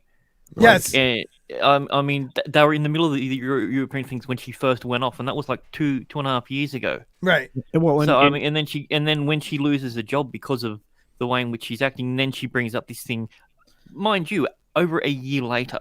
Right. Well, she writes, taking issue with such occurrences as English language broadcasts of events being hosted by white people and key managers But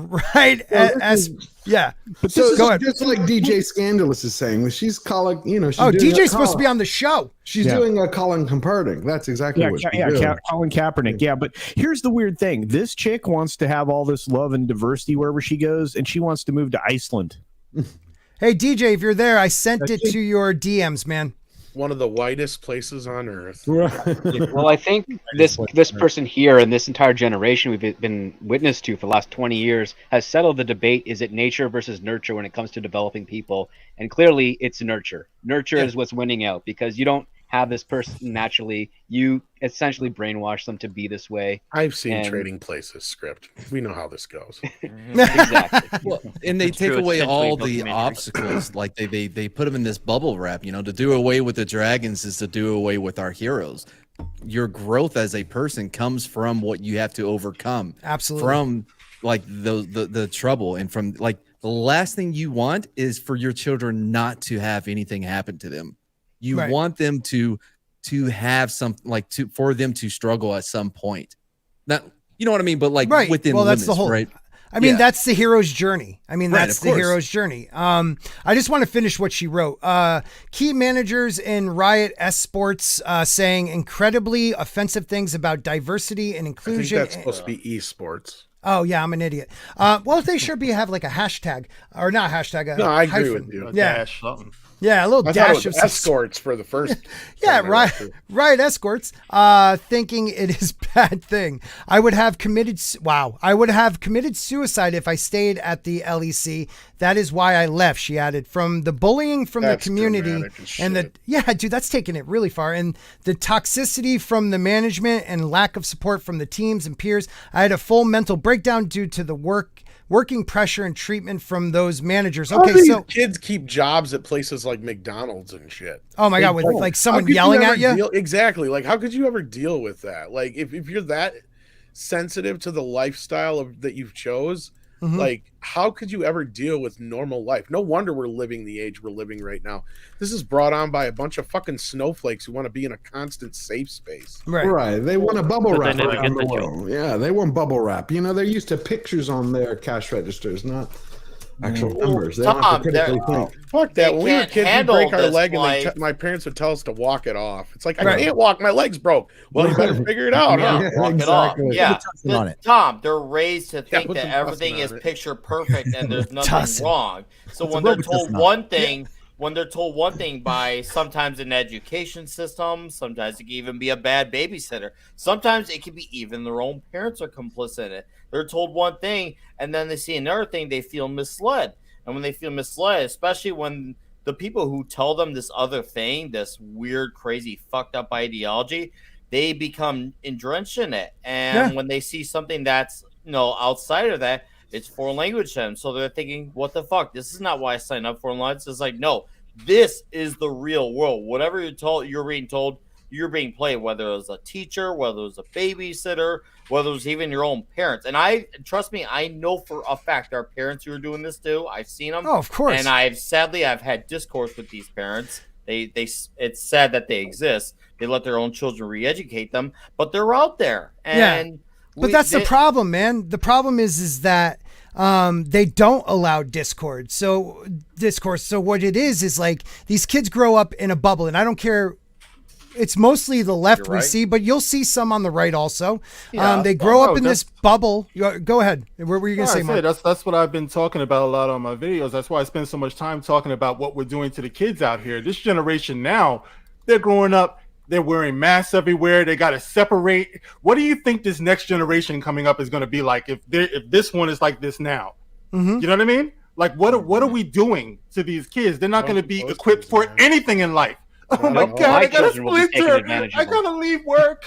Who raised these kids? Well, it's like my kid who was like the generation just before, the newer, like he's kind of part of this generation, but he's, 20 now. But like even growing up with him, he was such a softie with his generation. And I would always be like, he would try to guilt trip me into a lot of shit. Like we lived in a small little fucking Mayberry style town, right? He'd get dropped off from the bus and he'd piss and moan because he'd have to walk 2 or 3 blocks. And then when we moved, we literally lived 2 blocks from the school, and he would still piss and moan and try to get me to come pick his ass up. I'm like, kid, I used to ride my bike with my buddies from one end of this town to the fucking other. Right. 12 days a week, no helmet, all the time. Having a ball. The only time exactly. Usual. Like, yeah, fuck. Like, I don't understand this shit where these kids are so fucking coddled now. Like, I know it goes back to what we were just saying before. We're trying to make shit more comfortable for our kids, but I think we've gotten to the point where we made it almost too comfortable for these kids. Too comfortable. They have Even nothing worse, to... they take offense to everything. They can't even communicate with each other anymore. Because they're taught to take offense to everything. The fact that you have books out there that teach parents when they have their children, they're like, oh, when Johnny or Jane falls down, pick him up and kiss the boo-boo. Oh my God. So they don't learn anything, and make sure that when you start to see them stumble, that they don't fall. You have to let kids fall. It hurts, but you have to let them so they understand, hey, don't run through the house. Don't put your finger in the light socket. Don't touch the stove. But see, I'm the king of giving them like 2 warnings and then letting it happen because that's how you learn. I learned by sticking a paper clip into the outlet. I was like, oh shit, that really does hurt. Is that what's wrong with you? No, is that how you lost your hair? You fry so many brain cells. I did fry a lot of brain cells, but I think from the beginning of time, parents always have been struggling with, we want to protect our kids from everything. Right. I think finally this generation, this twisted, fucked up generation has finally found a way to do that, to protect their kids from everything. And as a result of that, they're not going to be prepared for life at all. But who's going to run this after we're gone? That's the participation trophy generation. That's the problem. Every kid got a trophy for the last 20 years, even the losers. When they didn't get to learn that, once you get into life, guess what? Your job is not going to turn around and go, hey, you failed this month. You didn't bring in the sales. Guess what? You get a bonus. No, you're fired. But that's the thing, though, because you're seeing them actually, because like, the last, like, so a lot of these guys a lot of these people that were at college, right, they've really got into the entire like critical theory, right, that really hit them hard. They're now in positions to where they're making decisions throughout all industries, right, whether it be like, look at what M&M's is going cuckoo bananas right now. Oh my God, the go-go boots are gone. They're just trying to it's pronounced today's M&M's. Yeah. So they are actually they're like forming the world that they're coming into out of their own ideology. So while we say like once they get to the real world, they're going to realize that none of all of that's bullshit and it doesn't count. Well, no, because they're in position now to where they have to play along with it to get through get along. That's absolutely right. Absolutely. You have people in experience that have been successful, proven successful in Hollywood, the music industry, etc. right now who are taking notes from and being directed to do specific things by 30-year-olds. Right. Yes. 25-year-old kids with enormous college debt, and they took this gig as this mid-level executive position and are riding herd over people and they don't even understand how to properly craft a story. Right. Or put and they're gatekeepers too. So they're the gatekeepers that allow the stories to come in. You don't have like real quick, in like the late 80s, after all those 80s movies that we all loved, but then you got like the 3 great directors. You got Tarantino, Rodriguez, and oh my God, I'm blanking. Well, Rodriguez used to be a great director. Well, no, I'm talking in the 90s. Yeah, I got you. And you had before that you had everybody that came up with George. Well, you had the 70s, and then the 80s was like high hair and neon and great movies. Don't get me wrong. And silicone. Right, but they brought something gritty back to movies in the 90s. Cocaine. Yeah, well, that too. And I'm waiting for that shift to like flip. Like, look at think of it this way: M&M's. Well, the centers. It's because the 90s centralized a little bit. What you had was in the 70s, you had a bunch of these young hippies making movies. So in the 70s, things really swung to the left.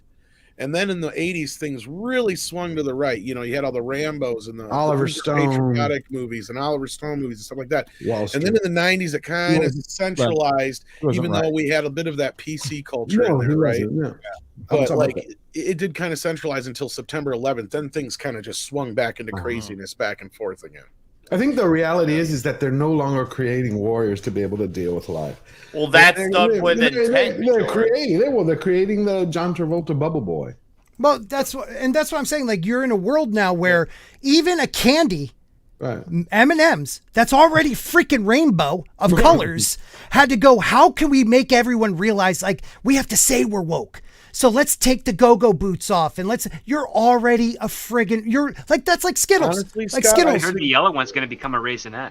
Well, they did that. They did the thing with the Skittles. They actually did the white Skittles, but I think the M&M thing is more to distract from something else that's going on. I agree, Tom. What's They're that? under investigation for a thing that a lot of the candy companies are, and that is using cocoa beans from farmers that use child labor. Yeah. So they're one of the many that are being accused of this. And what these companies will do, Nestle's been busted for this and a few others have. They'll claim they're not using the cocoa beans from these farms. Mm-hmm. But what'll happen is they'll just have one of their candy bars. They're usually their main namesake candy bar will be made from the chocolate that's not from these farms, but everything else they do is. Mm-hmm.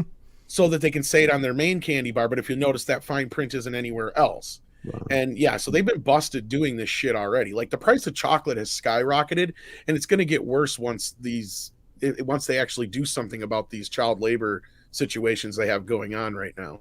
Right. Look who's cashing in, though. Look who's cashing in on what she did. Like, you're trying to tell me that I don't think the guys knew what she was going to do, Gary, but it almost looks like she was planning something so they couldn't fire her, and she cashed in. She's got a gig now with DoorDash, and I mean, she looked failing upward once again, Scott. This is what again. The more you do this crazy, outlandish, bipolar bullshit, the more you get promotions, the more you are upgraded to the next thing to destroy or butcher. That's what it is nowadays. Now, but there was a time when you go ahead, Gary. Please. You want to speak? Sorry.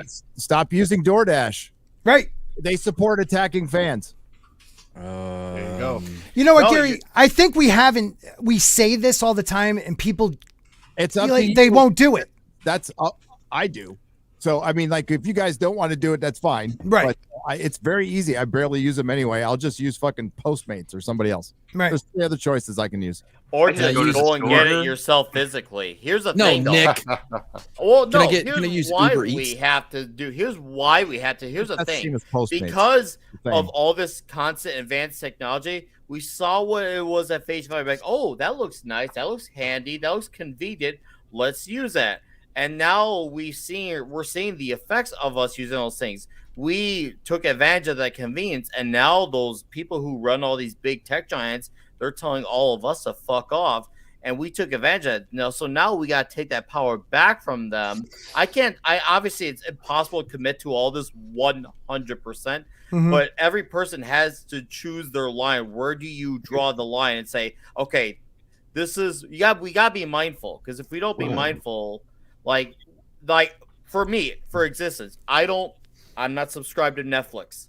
I watch Cobra Kai. I'll take someone's account. I'll watch Cobra Kai. I'll talk about it. That's it. I don't care about Star Wars anymore. After what happened with Gina, that was the line for me with Lucasfilm. I can't do DC Comics anymore. It's like and I understand. Let me just say something real quick, Nick. You can't cancel every single thing, because at that point you're almost the reverse of the other side. Right. And so it's, once again, pick and choose your battles, but we can't let these companies get away with this. Well, shit. let me show you guys this, because this is something else Gary and Tom and other people say. Like, if you don't like what's out there, create your own. So I want to just show you this little commercial. It's 1.5 minutes, everybody. But these are people that we need to support. It's a little loud. A little bit. I don't know how to turn it down.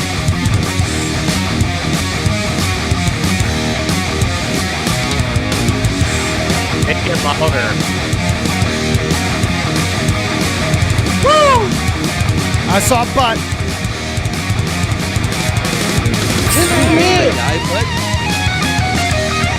I really hope this doesn't, like, this music is not gonna get me hit.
Right there.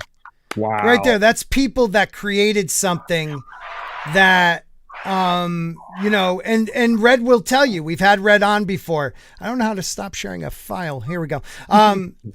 Red would tell you, people kept telling him, well, if you don't like it, create your own. So what did he do? He created Sunsworn. You know, Katie created, I got them both right here. They're amazing. They're beautiful boxes, beautiful artwork. Now they're working together on their projects, and that's what we need more of. We need people making not just comic books, but like Gary, and Tom and myself now, because I hit 2K. You know, we're growing, guys. we're you know, we have to create content on here for people to see, but we also have to do, you know, shows and movies, and people are trying to move towards that. Look at, you know, Geeks and Gamers working with Daily Wire and stuff like that. Like this shit's awesome, man. Like this is the next step of the evolution. We'll keep bitching about it, but we're also going to have to do our own thing. What do you think? Well, real quick, right, Scott. Gary, what do you think about that? Yeah, eventually that's always a part of when things get too corporate. There's always an independent movement. It's in the very early stages, so it's always been around. It'll always be around. I think it's usually when things get too corporate, though, it swings back, and something can really take off from that. So always be creative, even if nobody's going to buy your shit. It's spiritually good for you. So like, just do it. And you never know what happens. That's why I say, you know, like, take that time on your own creation, on something that like will be yours, that you can make money off of. And you know, the alternate forms of entertainment could be a lot of other things. It doesn't have to be just making a comic book, or just writing a book, or just making a show, or just doing you can you know, chat shows. YouTube is killing TV with chat shows. Streaming cannot compete with YouTube. I'm hoping they probably never will, but I'm hoping YouTube maybe recognizes that someday. Like that's the big juggernaut that nobody wants to talk about, who still gets more views, and TikTok too. Got to mention TikTok. I'm kind of big over there. Yeah, you know how I know? How? You know how I know? You always tell me. Just want to make sure you don't forget, because I'm not on TikTok. Stay off it. But like, where it's going from here, I don't know. There might be a Todd McFarlane out there that takes off and makes some waves. We're kind of waiting for that to happen. But it doesn't mean you don't try. And in the meantime, we have to hope Hollywood changes, because they're not going anywhere. You know, but I think. Well, once we see Eminem going woke for whatever reason, I totally agree with Tom a lot. Most of the time, it's to divert from child labor or whatever scandal, some Me Too crap going on. There's also the diversity and inclusion officers in all of these corporations, which are basically extortionists who are introducing this stuff. There's something. There's a Hollywood. Clownfish did a great video on it today, but BlackRock getting involved with buying production studios. Are you serious? They seem legit. Yeah, well, they're straight up. It goes with what a lot of us were saying. Yeah, but I think people are generally getting pretty fed up with it. We saw that Bill Maher thing today, where the lady's like, "I'm done with COVID." 2 years later, because she watched everything on Netflix, and now she's ready to be done with COVID. I just want to scream at her. Right. Yeah. Just 2 weeks, guys. Just 2 weeks. Yeah. Well, I'm starting to see a lot of them wake up. Yeah. And a lot of funnily people enough, it's happening, but it's going to take time. You got to be patient. A lot of people, we heard this 2 years ago, you know, people, I tried to say it over and over again, like, this is not going to change overnight. If it changes at all, and we might not win. We're taking on giant corporations. You know what? Frost comes out there and goes, "We got a DoorDash deal." No. Your corporation got a DoorDash deal, and then they decided to promote that with you, so it makes it look like they're not being affected by the backlash, which they are. Of course they are. Why would you? Why would you? I don't even know why they would hire somebody like that. I don't know what. She's not it's easier to fool many people than it is to convince them they've been fooled, and that's like the hardest lesson you got here. And Yeah, it's You're going to take right. a long time. But I think it's going to take. Don't want to admit, but people don't want to admit that they're wrong. Is the other half of that equation? Yep, they No, commit they're to it. afraid, but that's because they're afraid, and then they're Well, it's ashamed. the same But I reason think, Batwoman's still on the air, right? right, but I think it's gonna. I don't think it's. I think it's gonna end soon because this has happened before in culture. It happened in ancient Rome. It happened in ancient Greeks, where one of the first things you see in a culture is it embraces this kind of androgyny. Yes. It's at a tipping point, but what happens is it lasts about 10 to 20 years. And then it just goes right back to the way it used to be because people get tired of it. You know, one of the reasons they get tired of it is because women start hating the men. They start hating their lives. Men start hating wanting to be with women. They don't even give a shit about sex. Everybody's miserable, and they go, we got to give this shit up because you've melded the sexes so much to an extent by saying, oh, we're this way, we're this way. You don't have anything to differentiate from each other. When in the end of the day, we're human animals. You go, that's a hot girl. I want to bang her. Okay, is that why, like Reagan, because you went through the 60s and 70s of like free love, and then you know whatever and then goes you get goes. a Hollywood liberal to pretend to be a Republican and put him in office. Right, but you got to remember this is right off of Nixon as well, right? Like, who in retrospect, compared to some of the shit we know other politicians have done, is like nothing. Right. Like, let's be fucking real. Just a hardcore racist, pretty much. Well, that's it. Not what I'm talking That's it. about. No, I know. He got impeached, like thrown out of office for, basically. Well, he quit, but you know what I mean. It's like, no, I'm with you. But anyhow, no, it's just you were saying. Sorry. I don't think it'll last. I don't think it's going to last long, and I think the backlash is because you already see it. Look at this. If this was 3 years ago and Frost Current had made this statement, would this be not on every news channel? It'd be on it. The Kotakus of the world, but they're dying, right? And they're dying because they were mismanaged, right? And these things start at the ground level, and it takes years for them to get. Hollywood is the end user of art. It's not even the main thing anymore. Like gaming is leaving it behind. So you're seeing an industry struggle to eventually contract. They totally, as many people predicted, they totally overestimated the streaming thing, and that bubble is starting to burst. Thanks to Brandon and inflation, which is great for the economy. Awesome. All right. I mean, Gary is absolutely right, but just look at it. Hollywood, right? Who is their biggest fear? They're into reshoots on almost all of their shows. Disney is reshooting almost everything that's coming out in the next few months and then the next year. Is that because you think the tide is starting to turn? Script and I have talked about this, Script and I have talked about this before, and he explained to me that every film has X amount of reshoots. But when you look at, in my opinion, well, there's something going on with Chapek. I don't know, because but when I you was look the at the first one extent of them, to be pessimistic about this whole thing, but then I got told by somebody that memo did resonate through town. I don't know how much, I don't know how well, but specifically a few points did, and I hope it's true. I can't say it's true. I mean, it's just somebody told me that's from the inside, and they said that some of the studios are talking about this memo now, and it's making some waves, but it's going to take time, like everybody keeps saying, and I keep predicting there's going to be a final right? Like, we got to be prepared for that. That's when we know it's done.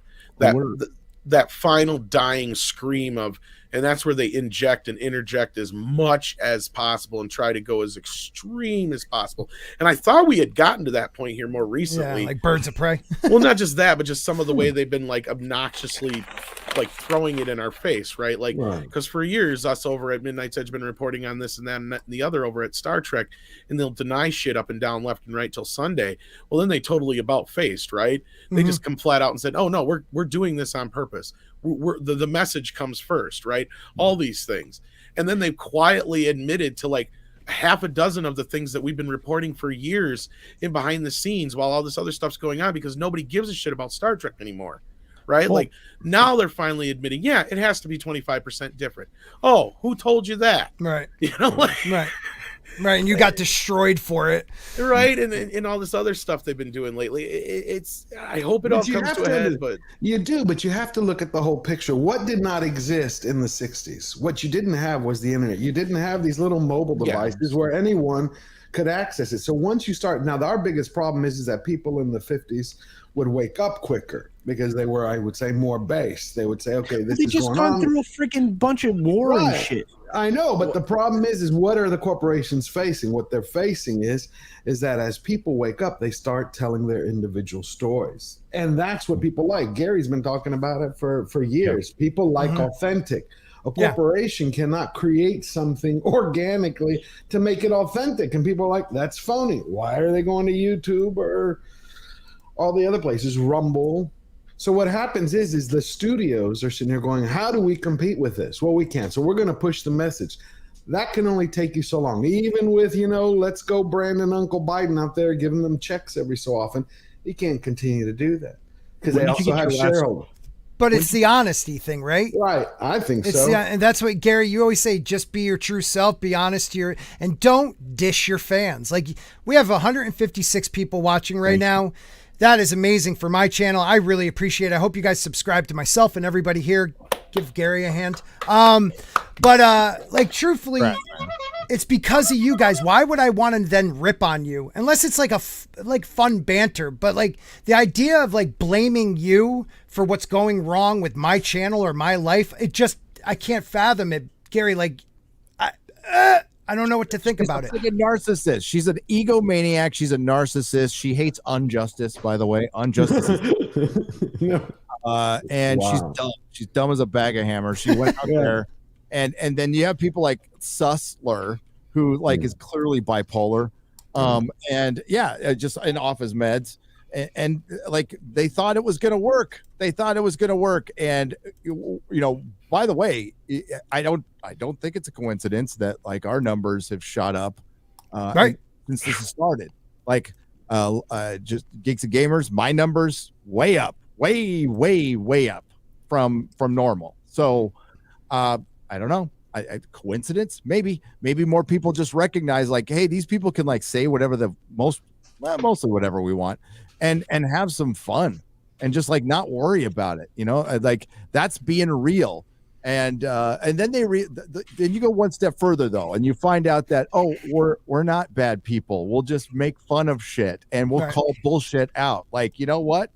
Changing everybody into a girl or changing everybody into a member of the LGBTQ plus community to where the entire DC universe is practically gay right now, and pretend we're supposed to pretend this isn't happening.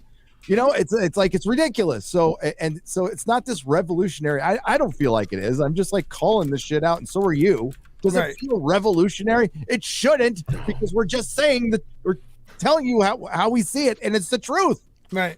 Well, it's overrepresentation, real. right? It's That's exactly what they're they're accusing us of all this time. Yeah. And then now they're doing it. It's like that whole thing when they had that thing come out. It's like, what was it? 25% of all programming on Netflix is LGBTQ based, and it's like, so your programming is aimed at 0.05% of the population. That makes sense. No, it doesn't. I want to bounce off what Gary and Tom are saying. They keep saying we need to normalize it. But every time they keep making a headline about it, a celebration about it, an occasion about it. It's like, how are you going to normalize it when you keep trying to chase headlines, when you keep trying to get front covers, trying to get all access media to cover this stuff on and on and on? You're not making it normal when you constantly make this a celebration. You want to make this a celebration? Make it as obvious as something like water being wet, snow being white, but you don't, because you love the attention. You love the cloud chasing. Be nice if they were at least would be honest about it and say they love the headlines. It's but no. It's got to be insulting as fucking hell. Yeah, that's all they want to do. They want to slap us in the face with it. Yeah, like it's got to be insulting as hell, because like it just fucking disingenuous as fuck too, because as I don't know if Paulie's still in the chat, but he'll be the first to back me up on this. The second largest demographic in America to consume entertainment is not black, it's actually Hispanic. Yes. Oh, that's true. I can they are second so overlooked population in their hometown. Yes, Hollywood, the home field advantage is that a lot of Hispanic people in Los Angeles. I'd say it's half the population, maybe a little more than half. Right. And they've ignored them for years, and they have made this the audience's fault. The fans' fault. You notice that, right? Like, it's all those alt-right people in the audience that made us not cast other people for decades. Right. No. And then one when of the you biggest don't, things I started speaking about, when was I just about started to say doing my that. videos and everything, one of the things that I really wanted to get across, like it really sparked me when they started saying that, what was the narrative? We wanted more people who look like us. You know, now somebody who grew up watching Star Wars and Star Trek and Buck Rogers and all that stuff, never, not once was I sitting there saying, if only there were more people who look like me. And I was watching it for decades and I was loving it. Indiana Jones, you know what I mean? So all of a sudden now you have this tidal wave of, people who are supposed to be speaking for me, talking about we never saw anybody like us. And it was just so unfulfilling. Bullshit. We love this stuff. Anyone who listens to hip hop and you hear all of the references to all of these things that's in hip hop, you know that Black people have been loving this forever. It didn't matter. All we wanted was that spirit of adventure and excitement. That's all that ever mattered. Actual escapism. Yeah. Luke By the way, it Skywalker, didn't. the man, not the myth. It didn't matter. Right, Mark. Like it didn't matter to me either. Like I loved Family Matters. I loved Fresh Prince of Bel-Air, and it was never like, oh man, I wish they had a white guy out here that looked like me. No, like that never even crossed my mind. Barbershop. I mean, love it's basically insulting and it is racist in and of itself. Yes. He's basically it's basically people telling him, oh, you can't relate to Luke Skywalker. How dare you? And if you try, Tom, but if you try, Tom, yeah, right, you're not the right color. And if Mark speaks up, or like the Dark Council, I love those guys because they don't know what to do with you guys. They don't know how to either, you're all sellouts or you're all like, they just don't even like, or they're not there. Just like the women in our fandom, we're all sexist, but yet you have Nina and you have Jane Theory and you have these amazing women, Lorena Creel, like you have these amazing women in our fandom that speak their mind and put men in their place, but yet, no, they're not there, or they're, well, they're that's bitches. why Ghostbusters and Star Trek Discovery is so insulting, because it tells women that they couldn't have possibly been involved in these fandoms before or gotten into STEM or any of these things. Right. Because they weren't represented before. It's like bullshit. There was plenty of people who, because of Ghostbusters and Star Wars, that weren't men and weren't white, that got into STEM and other research places because of these things. Like Star Trek more so than anything, right? And every time they bring this shit up, they're taking away from all those who did actually do shit, like Nichelle Nichols and stuff like that. Like she's consistently overlooked. Look at how much they've forgotten James Earl Jones the last 2 years in a row on the guy's birthday. Yeah. Oh, right. That's so disrespectful. Right. I've not to get. But they'll monetize his death the moment that it happens. I've heard rumors they that will. I've heard weird, and I could be wrong. Take away grace up. I've heard weird stories that James Earl Jones is a conservative or whatever, and that's why they won't acknowledge it. 2 years. Wow. 2 years they haven't talked about that man on his birthday. So much for diverse voices. Right. I mean, the voice that launched really the fandom of Star Wars, because it's Darth Vader was the cool one to like. He was badass. Yeah. You don't celebrate. He could be gone. He could be gone by next year. Yes, he and could be. and then they're going to try to cash in on that. That's what I don't want to see. I'm just they're not going to celebrate him to- because he had to voice a white character instead of a black one. That's probably that's crazy right now. But I I mean, gotta that's give the respect to absurdity of us, it, right? I want to give Don't- respect to like all of us, because we've been doing Sorry. this. We've been on here, and on this platform. And I've made the point before that not just doing videos, but also watching some of us and the stories that we tell. Oh, I hell can yeah. tell you, and I made this point a couple of years ago, I have actually, I'll confess, I actually cried a couple of times listening to some of the stories that you guys will tell. Like I know Gary got very real on a couple of interviews I saw him on. I think you were on with Drunk 3PO as a one-on-one. And you were talking about some of the things you've been through. Some of the things you've come through. Look at where you are now. Look at what you're doing. That respect that we all have for each other, for just listening to each other and getting to know one another, is what they're afraid of. We're only supposed to be skin deep. That's the way they want us to be, gender and all that stuff. But what about that deeper level, that respect and that regard that we get from our life's experiences? Character, real character. Yep. Not just what you see, on a skin or something like that, but a sense of humor, vulnerability. These are the things that connect human beings. Yes. And at the end of the day, that's what they're afraid of. Because if human beings can find that human denominator and come together, we'll be a whole lot stronger when we stop letting them separate all of us by this superficial bullshit. Amen. No, man. Mark is Amen. right. Mark is right, because Yes, he is. overall, in the grand scheme of things, we all, even if any of us have some differences, whether it's in the panel or in the chat or just on the planet of Earth, for all the differences some of us have, we also have tons of things we'll also still see eye to eye on at the end of the day. Well, that's why they're trying to destroy our common ground, right? Yes, that's why they're trying to do these things. And that's why they need new divides. Before, and Mark is 100% correct, because for years it was we all were against the man, right? Yeah, the man was this indistinguishable like person that was the government. It was corporations. It was those trying to keep us all down, right? All they did was take man and put white in front of it. Yep. Yep. Oh, yep. Totally.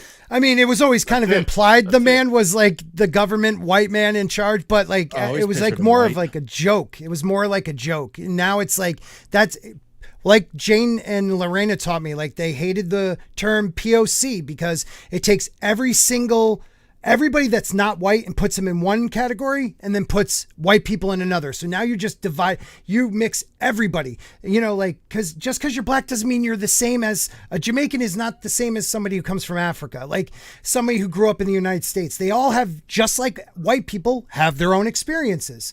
And I think what Hollywood can't stand about us on YouTube is that we're making connections with people of all different types. And you guys are the same people here that you are backstage. It's not like Gary's like, the minute he gets off, he takes off, his cap and he's like, I'm getting in my Ferrari. Like, I can't speak to you His people. beard's fake. The beard comes off. He's bald, lets out a girdle, looks more like me. Just white down the sides. Right. But that's the thing. You're real, right? Gary, go for it, man. Let it happen. I don't know. Fakeness I'm done with, man.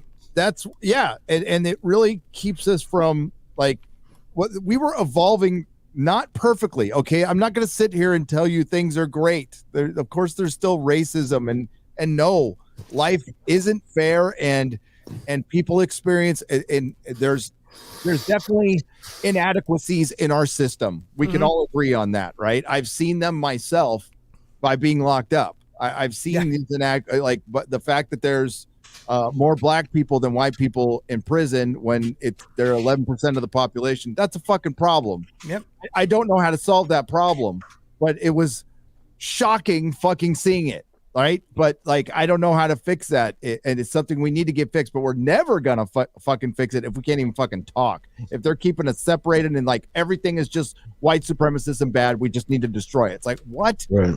We were going in the right direction imperfectly, and that's all it's ever gonna fucking be is imperfectly. And we this collectivism bullshit, right? That's what's really tearing us apart, because we could be individuals but still move forward as we respect each other and our individual experiences. And this is something that recovery taught me. I'm sure you've gone through it too. Is there is no story that is alike.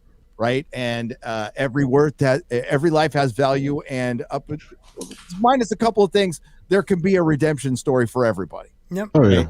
I've seen people just from the street, missing all their teeth, couldn't put two words together, and now they're making $100,000 a year at a job. Yep. Well, also Gary, and I don't mean to interrupt you, but you'll get. The second time I ever went to a meeting, I didn't want to be there. And it was an older black woman, alcoholic, coming up, and she started telling her story. And even though the age difference, the color, where we grew up, our stories were the same, how we felt, what was going on, like the feeling of inadequacy and the feeling of fear and scared. Like we all get that as human beings. And what they're doing right now is trying to make people like, if you're on the left, well, the people on the right aren't human. It was almost like what the Nazis would do to the Jewish people. They would show them as, But doing that, you're right. Sorry to interrupt, but no, please interrupt me. Human. They're making us not human. Yes. They're trying to pit people, the marginalized people. So they're trying to make people feel like they're marginalized. Like the system is doing this to you. The system that we're running, by the way, is doing it to you. But it's the other guys who are doing it. Not we're your friend. Ain't your fucking friend. Right. And again, through recovery, I learned to look past all the superficial shit, so I can see my story in a 57-year-old black woman, yes, or a 75-year-old Asian man. Yep. And I've been to fucking meetings in Italy where I barely understood what was going on, but I could, because I've had similar experience with the pain of, you know, addiction. And that's where we connect on that human level. And that's what stories do for us. Right. Amen, man. That's what, you know, George, you know, gets kidnapped. I don't think he's like, wow, man, I really want to enjoy this Star Wars thing. But like, shit, nobody looks Greek. So I've got a version where they're all Greek, but it's probably not safe for that's not your Pornhub fantasies. Yeah. All right. Hey, there's well, a lot of Hollywood. You'll like just it. say real quick though, the worst thing please, you can Mark. do to people is make them feel like they're victims and they're hopeless. Everything in Hollywood right now is geared towards, like Gary was saying, marginalizing people. You know, it's like I thought I was gonna watch Falcon and the Winter Soldier and it would be good. I get what's his name, Sam Wilson, talking about, I'm a black man in America, man. How do you think that makes me feel? Shut up. I don't want to hear that. I don't tell my son to practice that. Right. You know, if you internalize that, that's all you're gonna get. This is the reason why those jails are full of black people. They're putting up statues of George Floyd. All right. Never knew the man personally, but he's known for getting killed. All right. Where's my statue? I go to work 12 hours a day. I fought for my son. Nobody gives a shit about me. Amen, you know what I'm saying? Yeah, I'm not saying they should. I'm saying people like me. All right. And that could be black, white, anybody. Because, you know, when I went through family court and stuff like that, I saw guys who looked just like me, who were not my race, who were, you know, hopeless. You know, we felt lost. We're just fighting to be in our kids' lives and things like that. But they make these people believe that they're the victims. They don't have a chance. They, you know, they're hopeless. And that's the problem. When you see that Hollywood is devoting so much of their programming, literal programming, to that, you know, you open up comics and you see the same thing. You know, you listen to music, you hear the same thing.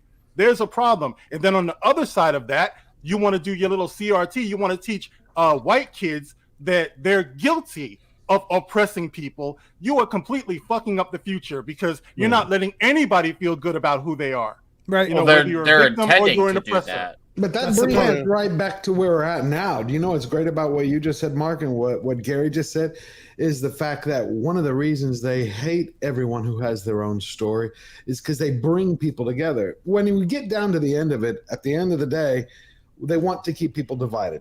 Everyone's been saying it on the panel. We all have said it before, but they want to keep people divided. Because we were at one point in time, it wasn't that long ago, where we were pretty successful as a country, meaning as individuals. We didn't have what they point every day as race issues, or it's a white problem or a black problem, or it's a CRT issue, or it's a gay issue. We didn't.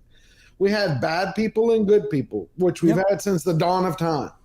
They're now trying to divide that. And I think one of the ways to stop that is by just look at the channels that all of y'all have. Each one of those brings in how many people together? Yeah, Tom, what were you going to say? Well, I was going to say, I keep reminding people that, you know, a lot of these people who are claiming to try to be for all inclusiveness and diversity were the same people trying to silence young black men in the 90s who were just trying to rap about what it was like to grow up in the inner city, right? And now you have the same situation where, like Mark was just saying, you're raising a bunch of people to try and, or you're basically raising a bunch of kids to be victims, as opposed to go back and look at the type of media that you know was made for and by the black community back in that time period I'm talking about.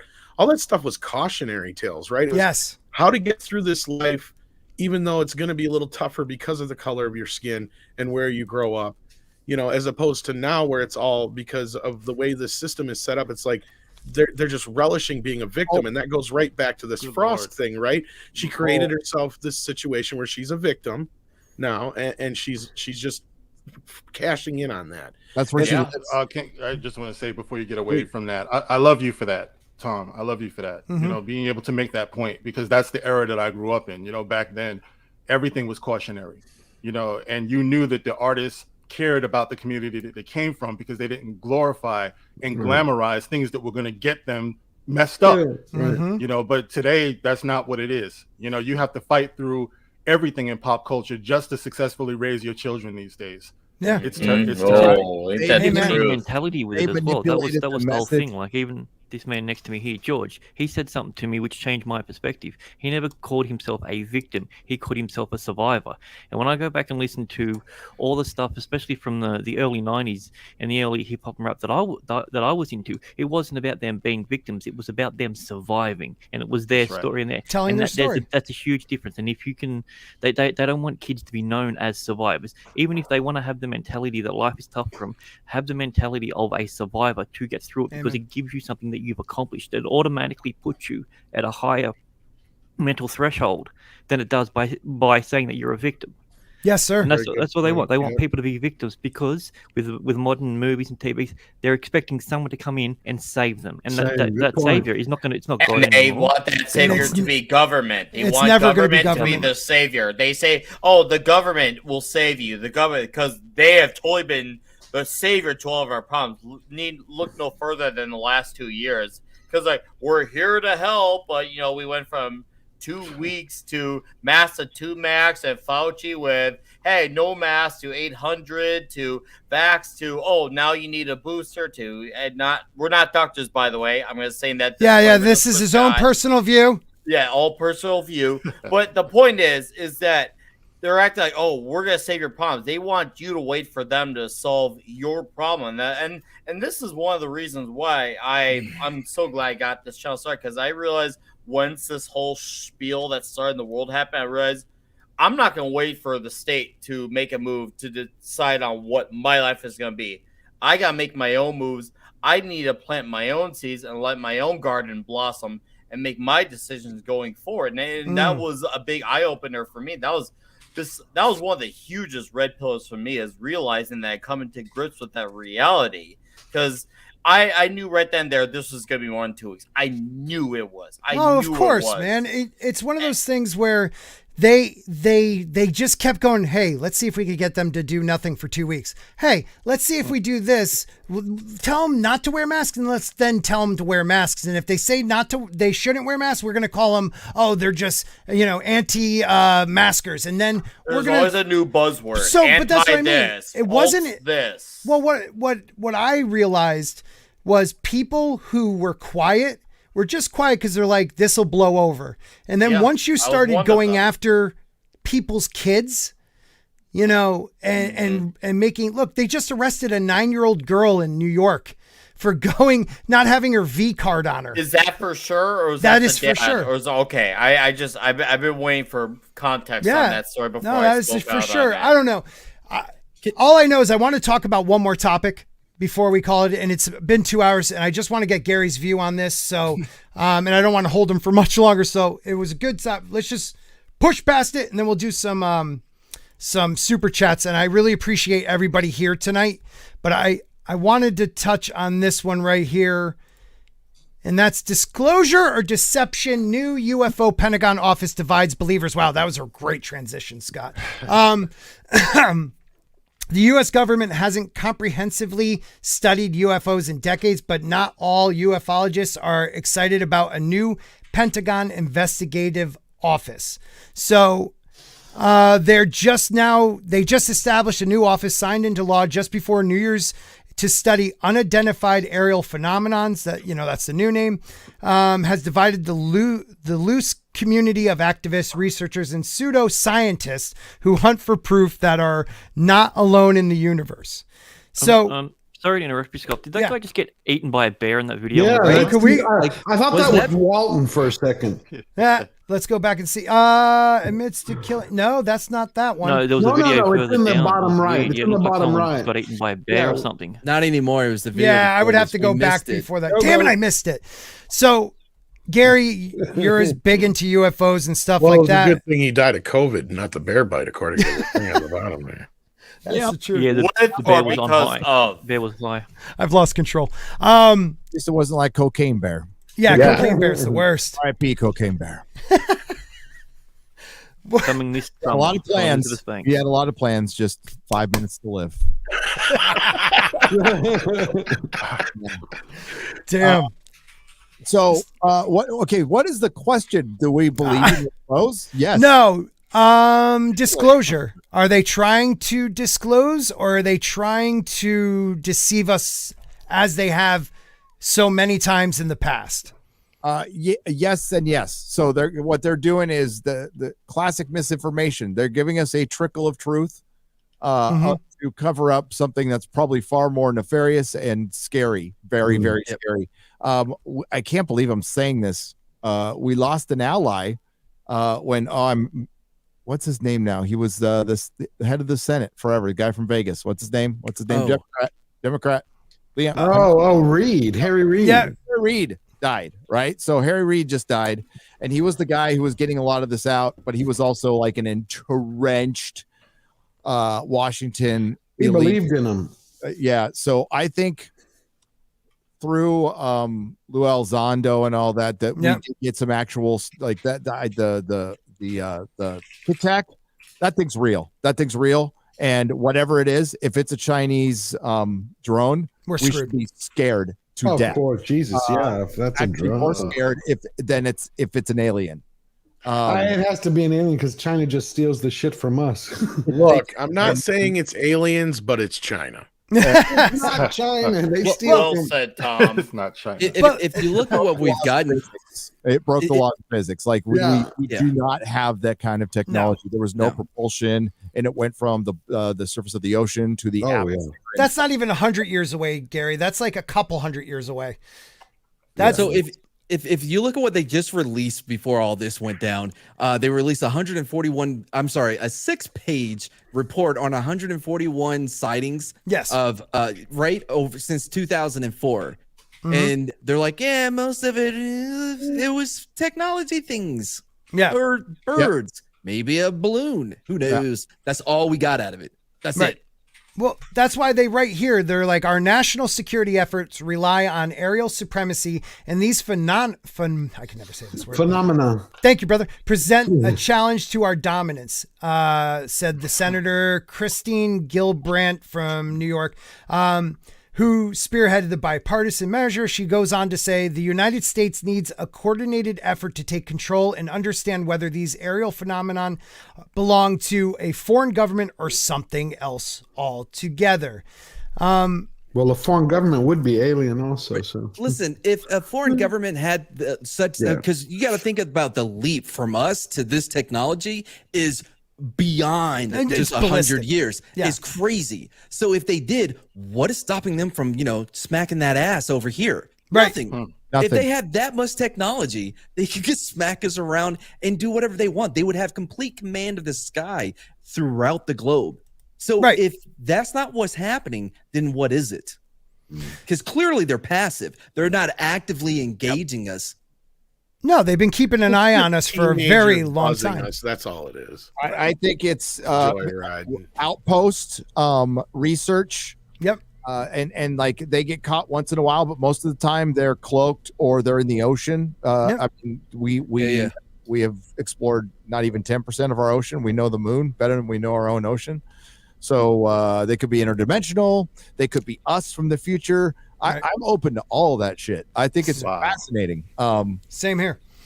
Well, they could be inner earthers. I'm sorry. I'm open to that. Where you can't see crab people. Not like the craziness that people are saying, but it's like an interdimensional passage. I am not a flat earther. You read too much H.G. Wells. No. The problem is what gets screwed up in this. Like, for one, this should be the most important story ever. Yes. Outside of we need to figure out how to get rid of those rocks that are flying around us that are going to end us all. But it gets mucked up by the charlatans and the wackos, and and I'm all for pushing boundaries and exploring different things. We don't understand consciousness, and I think there is something to that. I think the more I hear, especially with that experiment that was done with the ayahuasca or whatever. Yeah. Oh, right. 5 people had very similar experiences. That's insane. So maybe with that, but like when we start talking about elevators that can like de-age you and take you to Mars, the base of Mars. Right. David Wilcock is on a live stream. Yeah. Props to him, man. Getting his cashed in, man. He's him in that good Is his name Good? The guy he did. Good. No, not Timothy Good. The other guy, Corey Good. Corey Good. Like, I love I'm an insider. You know, I lived on Saturn. Like, I don't believe that crap. But what I do believe is, right, we live in a universe where it's mathematically impossible that there's not life out there. And I think they've hit it as long as they could, and technology has caught up so much that they can't control the narrative anymore. Well, so Fravor said, it's like the change in technology with the radar. We started picking this shit up more. Right. Yeah. And no matter what it is, I'll let you go on, Matt, but no matter what it is, it's something that we can't explain and they can't cover up anymore. And I think slowly people that would never have said it 30 years ago that they believe in aliens now say, yeah, it's definitely possible. And it's time that they just open the gates. So there was that, I'm going to mispronounce it, that Maui, Maho. Asawaga? God, what was it? The the asteroid looking like long thing. Entirely different. Yeah, right. And it passed through, and there may be another one coming through at some point, right? Yep. And like it picked up speed. Yes. And didn't it turn? Did it turn? It turned and picked up speed, which nothing can do. It accelerated away from our sun. Right. Now, the thing about it, like their explanations were three things. Like there was a book by this astrophysicist that came out last January saying like, oh, no, that's alien shit. Like, what are y'all talking about? Because like somebody called it dust bunny, a cosmic dust bunny. Yeah. It could be that. Or it could just be, a different like size rock we haven't seen before ever. Right. Out of all the ones we've seen. Right. And we don't know if it was rock. I mean, like that's what they're saying. Yeah. And it's never been shaped like any other rock we've ever witnessed before. Right. Yeah. To what Gary was saying though about like us pushing it too far, like if you look at the Black Knight satellite, they had an entire backstory. It's been here for 2,000 years and it's da da da da. You don't know any of that shit. You're making that up. Right. Like, why don't we just look at it for what it is rather than trying to build up this whole lore behind it? Because you're discrediting yourself immediately. But there's a lot of people out there, Gary, that they're misinformation people. There's a lot of people out there that are to make genuine people that are doing a lot of research, like the Hollow Earth. Right away, people are like, "Oh, you're nuts!" But why do we not show 50 miles by like 30 miles of Antarctica? Why can't you fly over that? Why can't you see it on a satellite? Why did Admiral Byrd say that he flew to an area where he could? I'm not saying there's a high crazy sun in the middle, but most Earths aren't like the perfect shape we're taught, these layers and layers and layers, but they add crazy people so that anybody who comes out and says they believe in it, well, you got to be nuts. By the way, it's a Muamua. Yeah. Muamua, thank you. Yep. That's driving me but nuts. Don't you believe that? Oblate. What's that? The Earth's an oblate. It's not a globe. Yeah, but what happened at Muamua? I don't get it. That was that's that like asteroid that's I got you. I'll find it while you guys talk. Is they basically think it was either a probe, it was shaped kind of like the Galactica. Oh, they did an artist rendition, but they made it rock, but they don't know what it is. They do have live footage of it, but it was just a reflection. And if you see the live footage, it looks fucking metallic and it's red. Oh, Jesus. And it was spinning through our it came from it did not come from the Oort cloud. Okay. Right? It came from which is crazy. Space, it's the first time we've witnessed something from interstellar space come through our solar system. It swung around the sun and it picked up speed. Oh my God! Thank you for letting me know. I didn't know what it was. I was following the conversation. I was like, "Well, what's Muamua?" Okay. Do you know where? I'm gonna look for that. Thank you, Gary. This is some crazy to serve man type stuff, man. I'm scared here, bro. I didn't hear anything about this. You should be. There's enough real stories out there, and they're few and far between. Let's say we get one legitimate story every decade, right? But they need to be just overanalyzed, like the Phoenix Lights. Like that was real. Right, That's a straight up UFO that flew over Phoenix, and you won't convince me otherwise. There's the Stephen Lights. There is what are the lights that are? What are We're getting an echo. Guys, echo. Someone's echoing.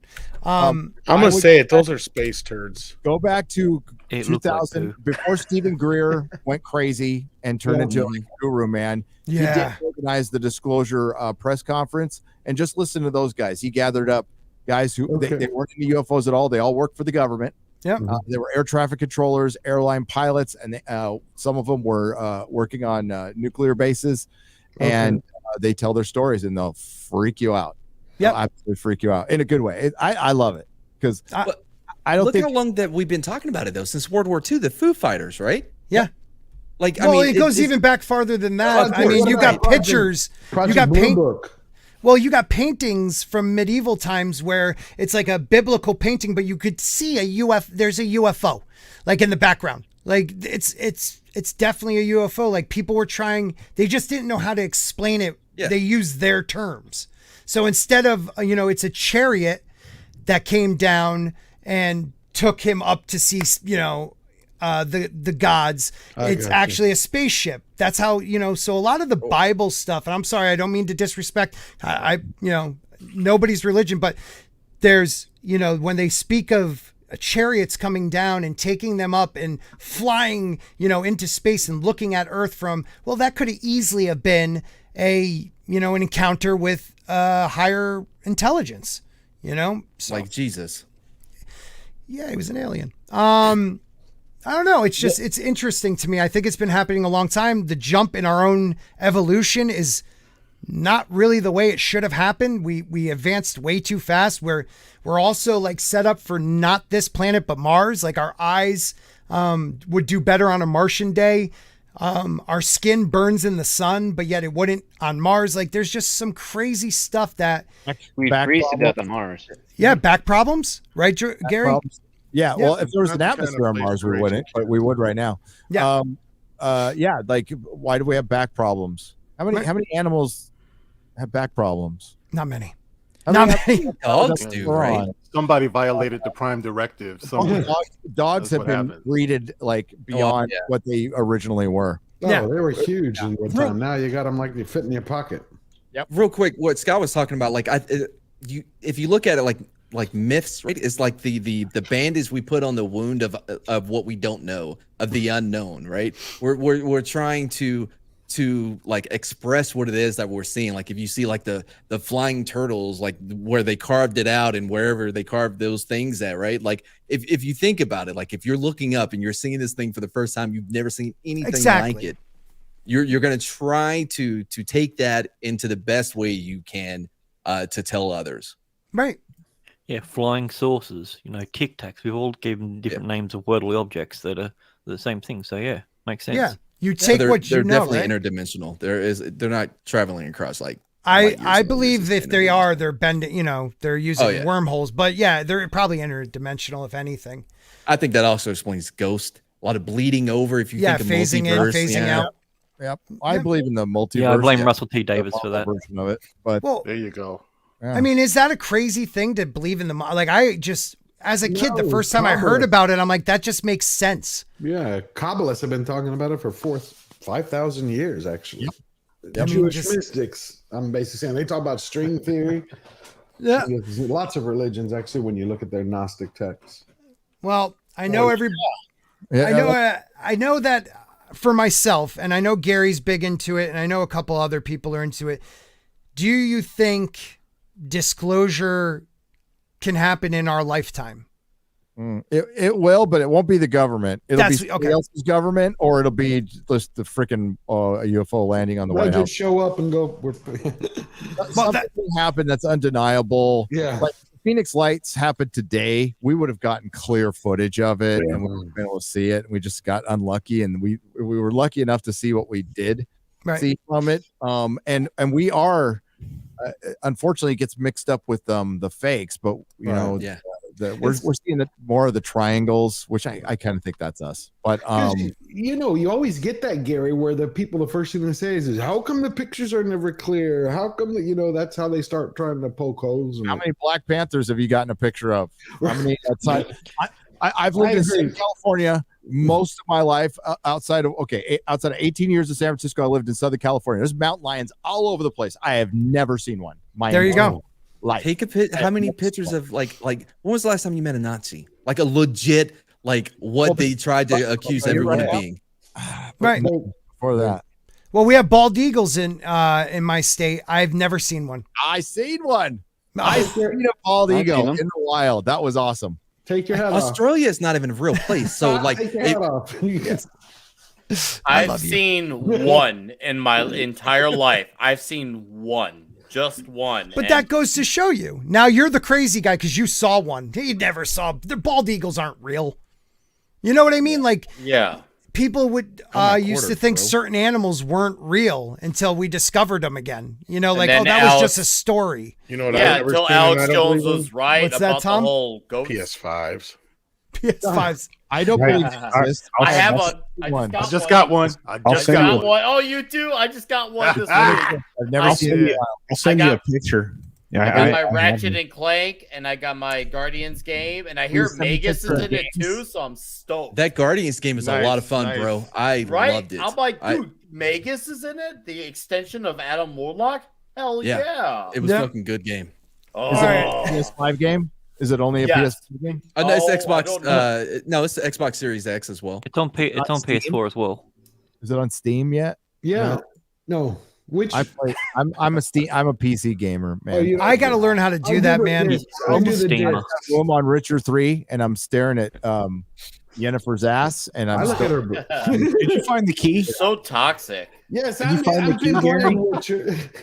She's kind of really. Oh God, I love it. He does. I've been playing Witcher. I got hooked watching Az play it once a week, so I finally went out and got it and started playing. Oh, it's a great game. This is the best stuff. See, this is what we do. This is whatever they call us. This is really all we want to do is just talk about comics, games, movies. We don't want to be talking about the shit we're talking about.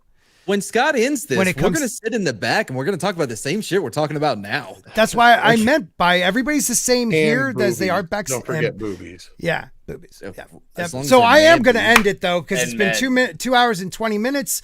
I don't want to hold everybody up. I will be. I'm going to do a square up on the super chats because I've never done one. And I want to say I can. So I will do that on Wednesday. Wow. Yeah, wow. But I've never done one. So I want to do it because there's like 26 of them. So I have to go to work in the morning because I have not made a career out of YouTube yet. But someone who has, I want to thank you, Gary, for coming. It's hard to have just you and like I want to always do like just have Gary and like a couple people on so we can have but everybody always wants to be on with you and I can't say no to people. So thank you for being here, man. Sure. No Much problem. appreciated. Let them know where your little channel's at. I have a little channel on BitChute. No, it's on YouTube. You could check out Nerdrotic if you'd like. Check out everybody's channel here too. These are some good people here. Thanks, man. So thanks for having me on. Thank you very much. Next time you're on, it'll be right before House of the Dragon. We'll talk about it somewhere down the line, and it'll be just like me, you, and Jane Theory, and we're going to talk about that shit. Like we'll do like the last trailer they give us. That's what we should do. Hey, did you realize they started House of Dragon after they announced Lord of the Rings? Right? Yeah. Game of Thrones failed. Then Yes. They announced 5 prequels, canceled them, announced a new one, produced it, and finished it before they finished Lord of the Rings in the time they did Lord of the Rings. Hey, but they want to let you know that wasn't CGI, the making of those rings. So that wasn't CGI. Why do you think? I'm curious, Gabe. Why do you think it took them so long with Lord of the Rings? Christopher Tolkien, they wanted to wait for him to die. That's it. Okay. That's it. That makes sense. That makes sense. Az has seen the trailer, so he talked about it last night. So I can talk about that. I can talk about Az has seen the trailer and describe. Yeah, I listened to him. He didn't. I was like, wait, tell us. He has seen it. It's everything I said it was going to be. Yeah. Wow. And so good. Full credit. We're looking forward to it? No, he says it's not. It's everything he thinks it's horrible. It's not good. It's good for our channels, Mad. You need to understand. It's good for our channels. It would be better for our channels if it was good, and I'll argue it'll be yes, for 2 years it'll be great for the channels. Yeah. But like it would be better if we had 5 years of great Lord of the Rings to talk about. 8 episodes. We'd all do our live streams. We'd connect with each other. We'd make our videos. We'd break into lore. I mean, like her cookies would be doing great. She'd be doing like her all the newbies. She could do her little lore videos and stuff. Now it's going to be tear it apart. To explain to you why, try to explain to you why Tolkien actually thought of this stuff. He thought about races in Middle Earth. He goes into detail about it, but obviously Amazon knows better, and the two guys who worked on half of a bad Star Trek movie much better than him. So that's so sad, man. I'm pissed, dude. I'm pissed. I wanted a good show. Who does? Yeah, we wanted that. I wanted it to be phenomenal. I love Lord of the Rings. Even Wheel of Time, I only read the first book, but I still wanted that to be good. Yeah. And it's just going to be exactly. I mean, what Gary just said. It's like woke as hell, and I'm worried about Vikings. They're hiding it, and all we get is a logo for a teaser. Are they redoing Vikings? Or are they? They're doing Vikings Valhalla. It's a spinoff. The first trailer looked great. But I saw a female in there. I don't trust it. You don't trust a female. They had female Viking warriors. It's going to be the Valkyries that come and save the day. It's supposed to be a couple hundred years later before the Vikings fall. There's also a lot of Asian casting in it as well. They died horribly. Yeah, you want a lot of Asian casting in the Russian. Yeah, I can't wait to see the Asian Vikings. Yeah, they're the best. Awesome. Oh, I love Odin. Vinland Saga. All right. Thank you, everybody, for coming out tonight.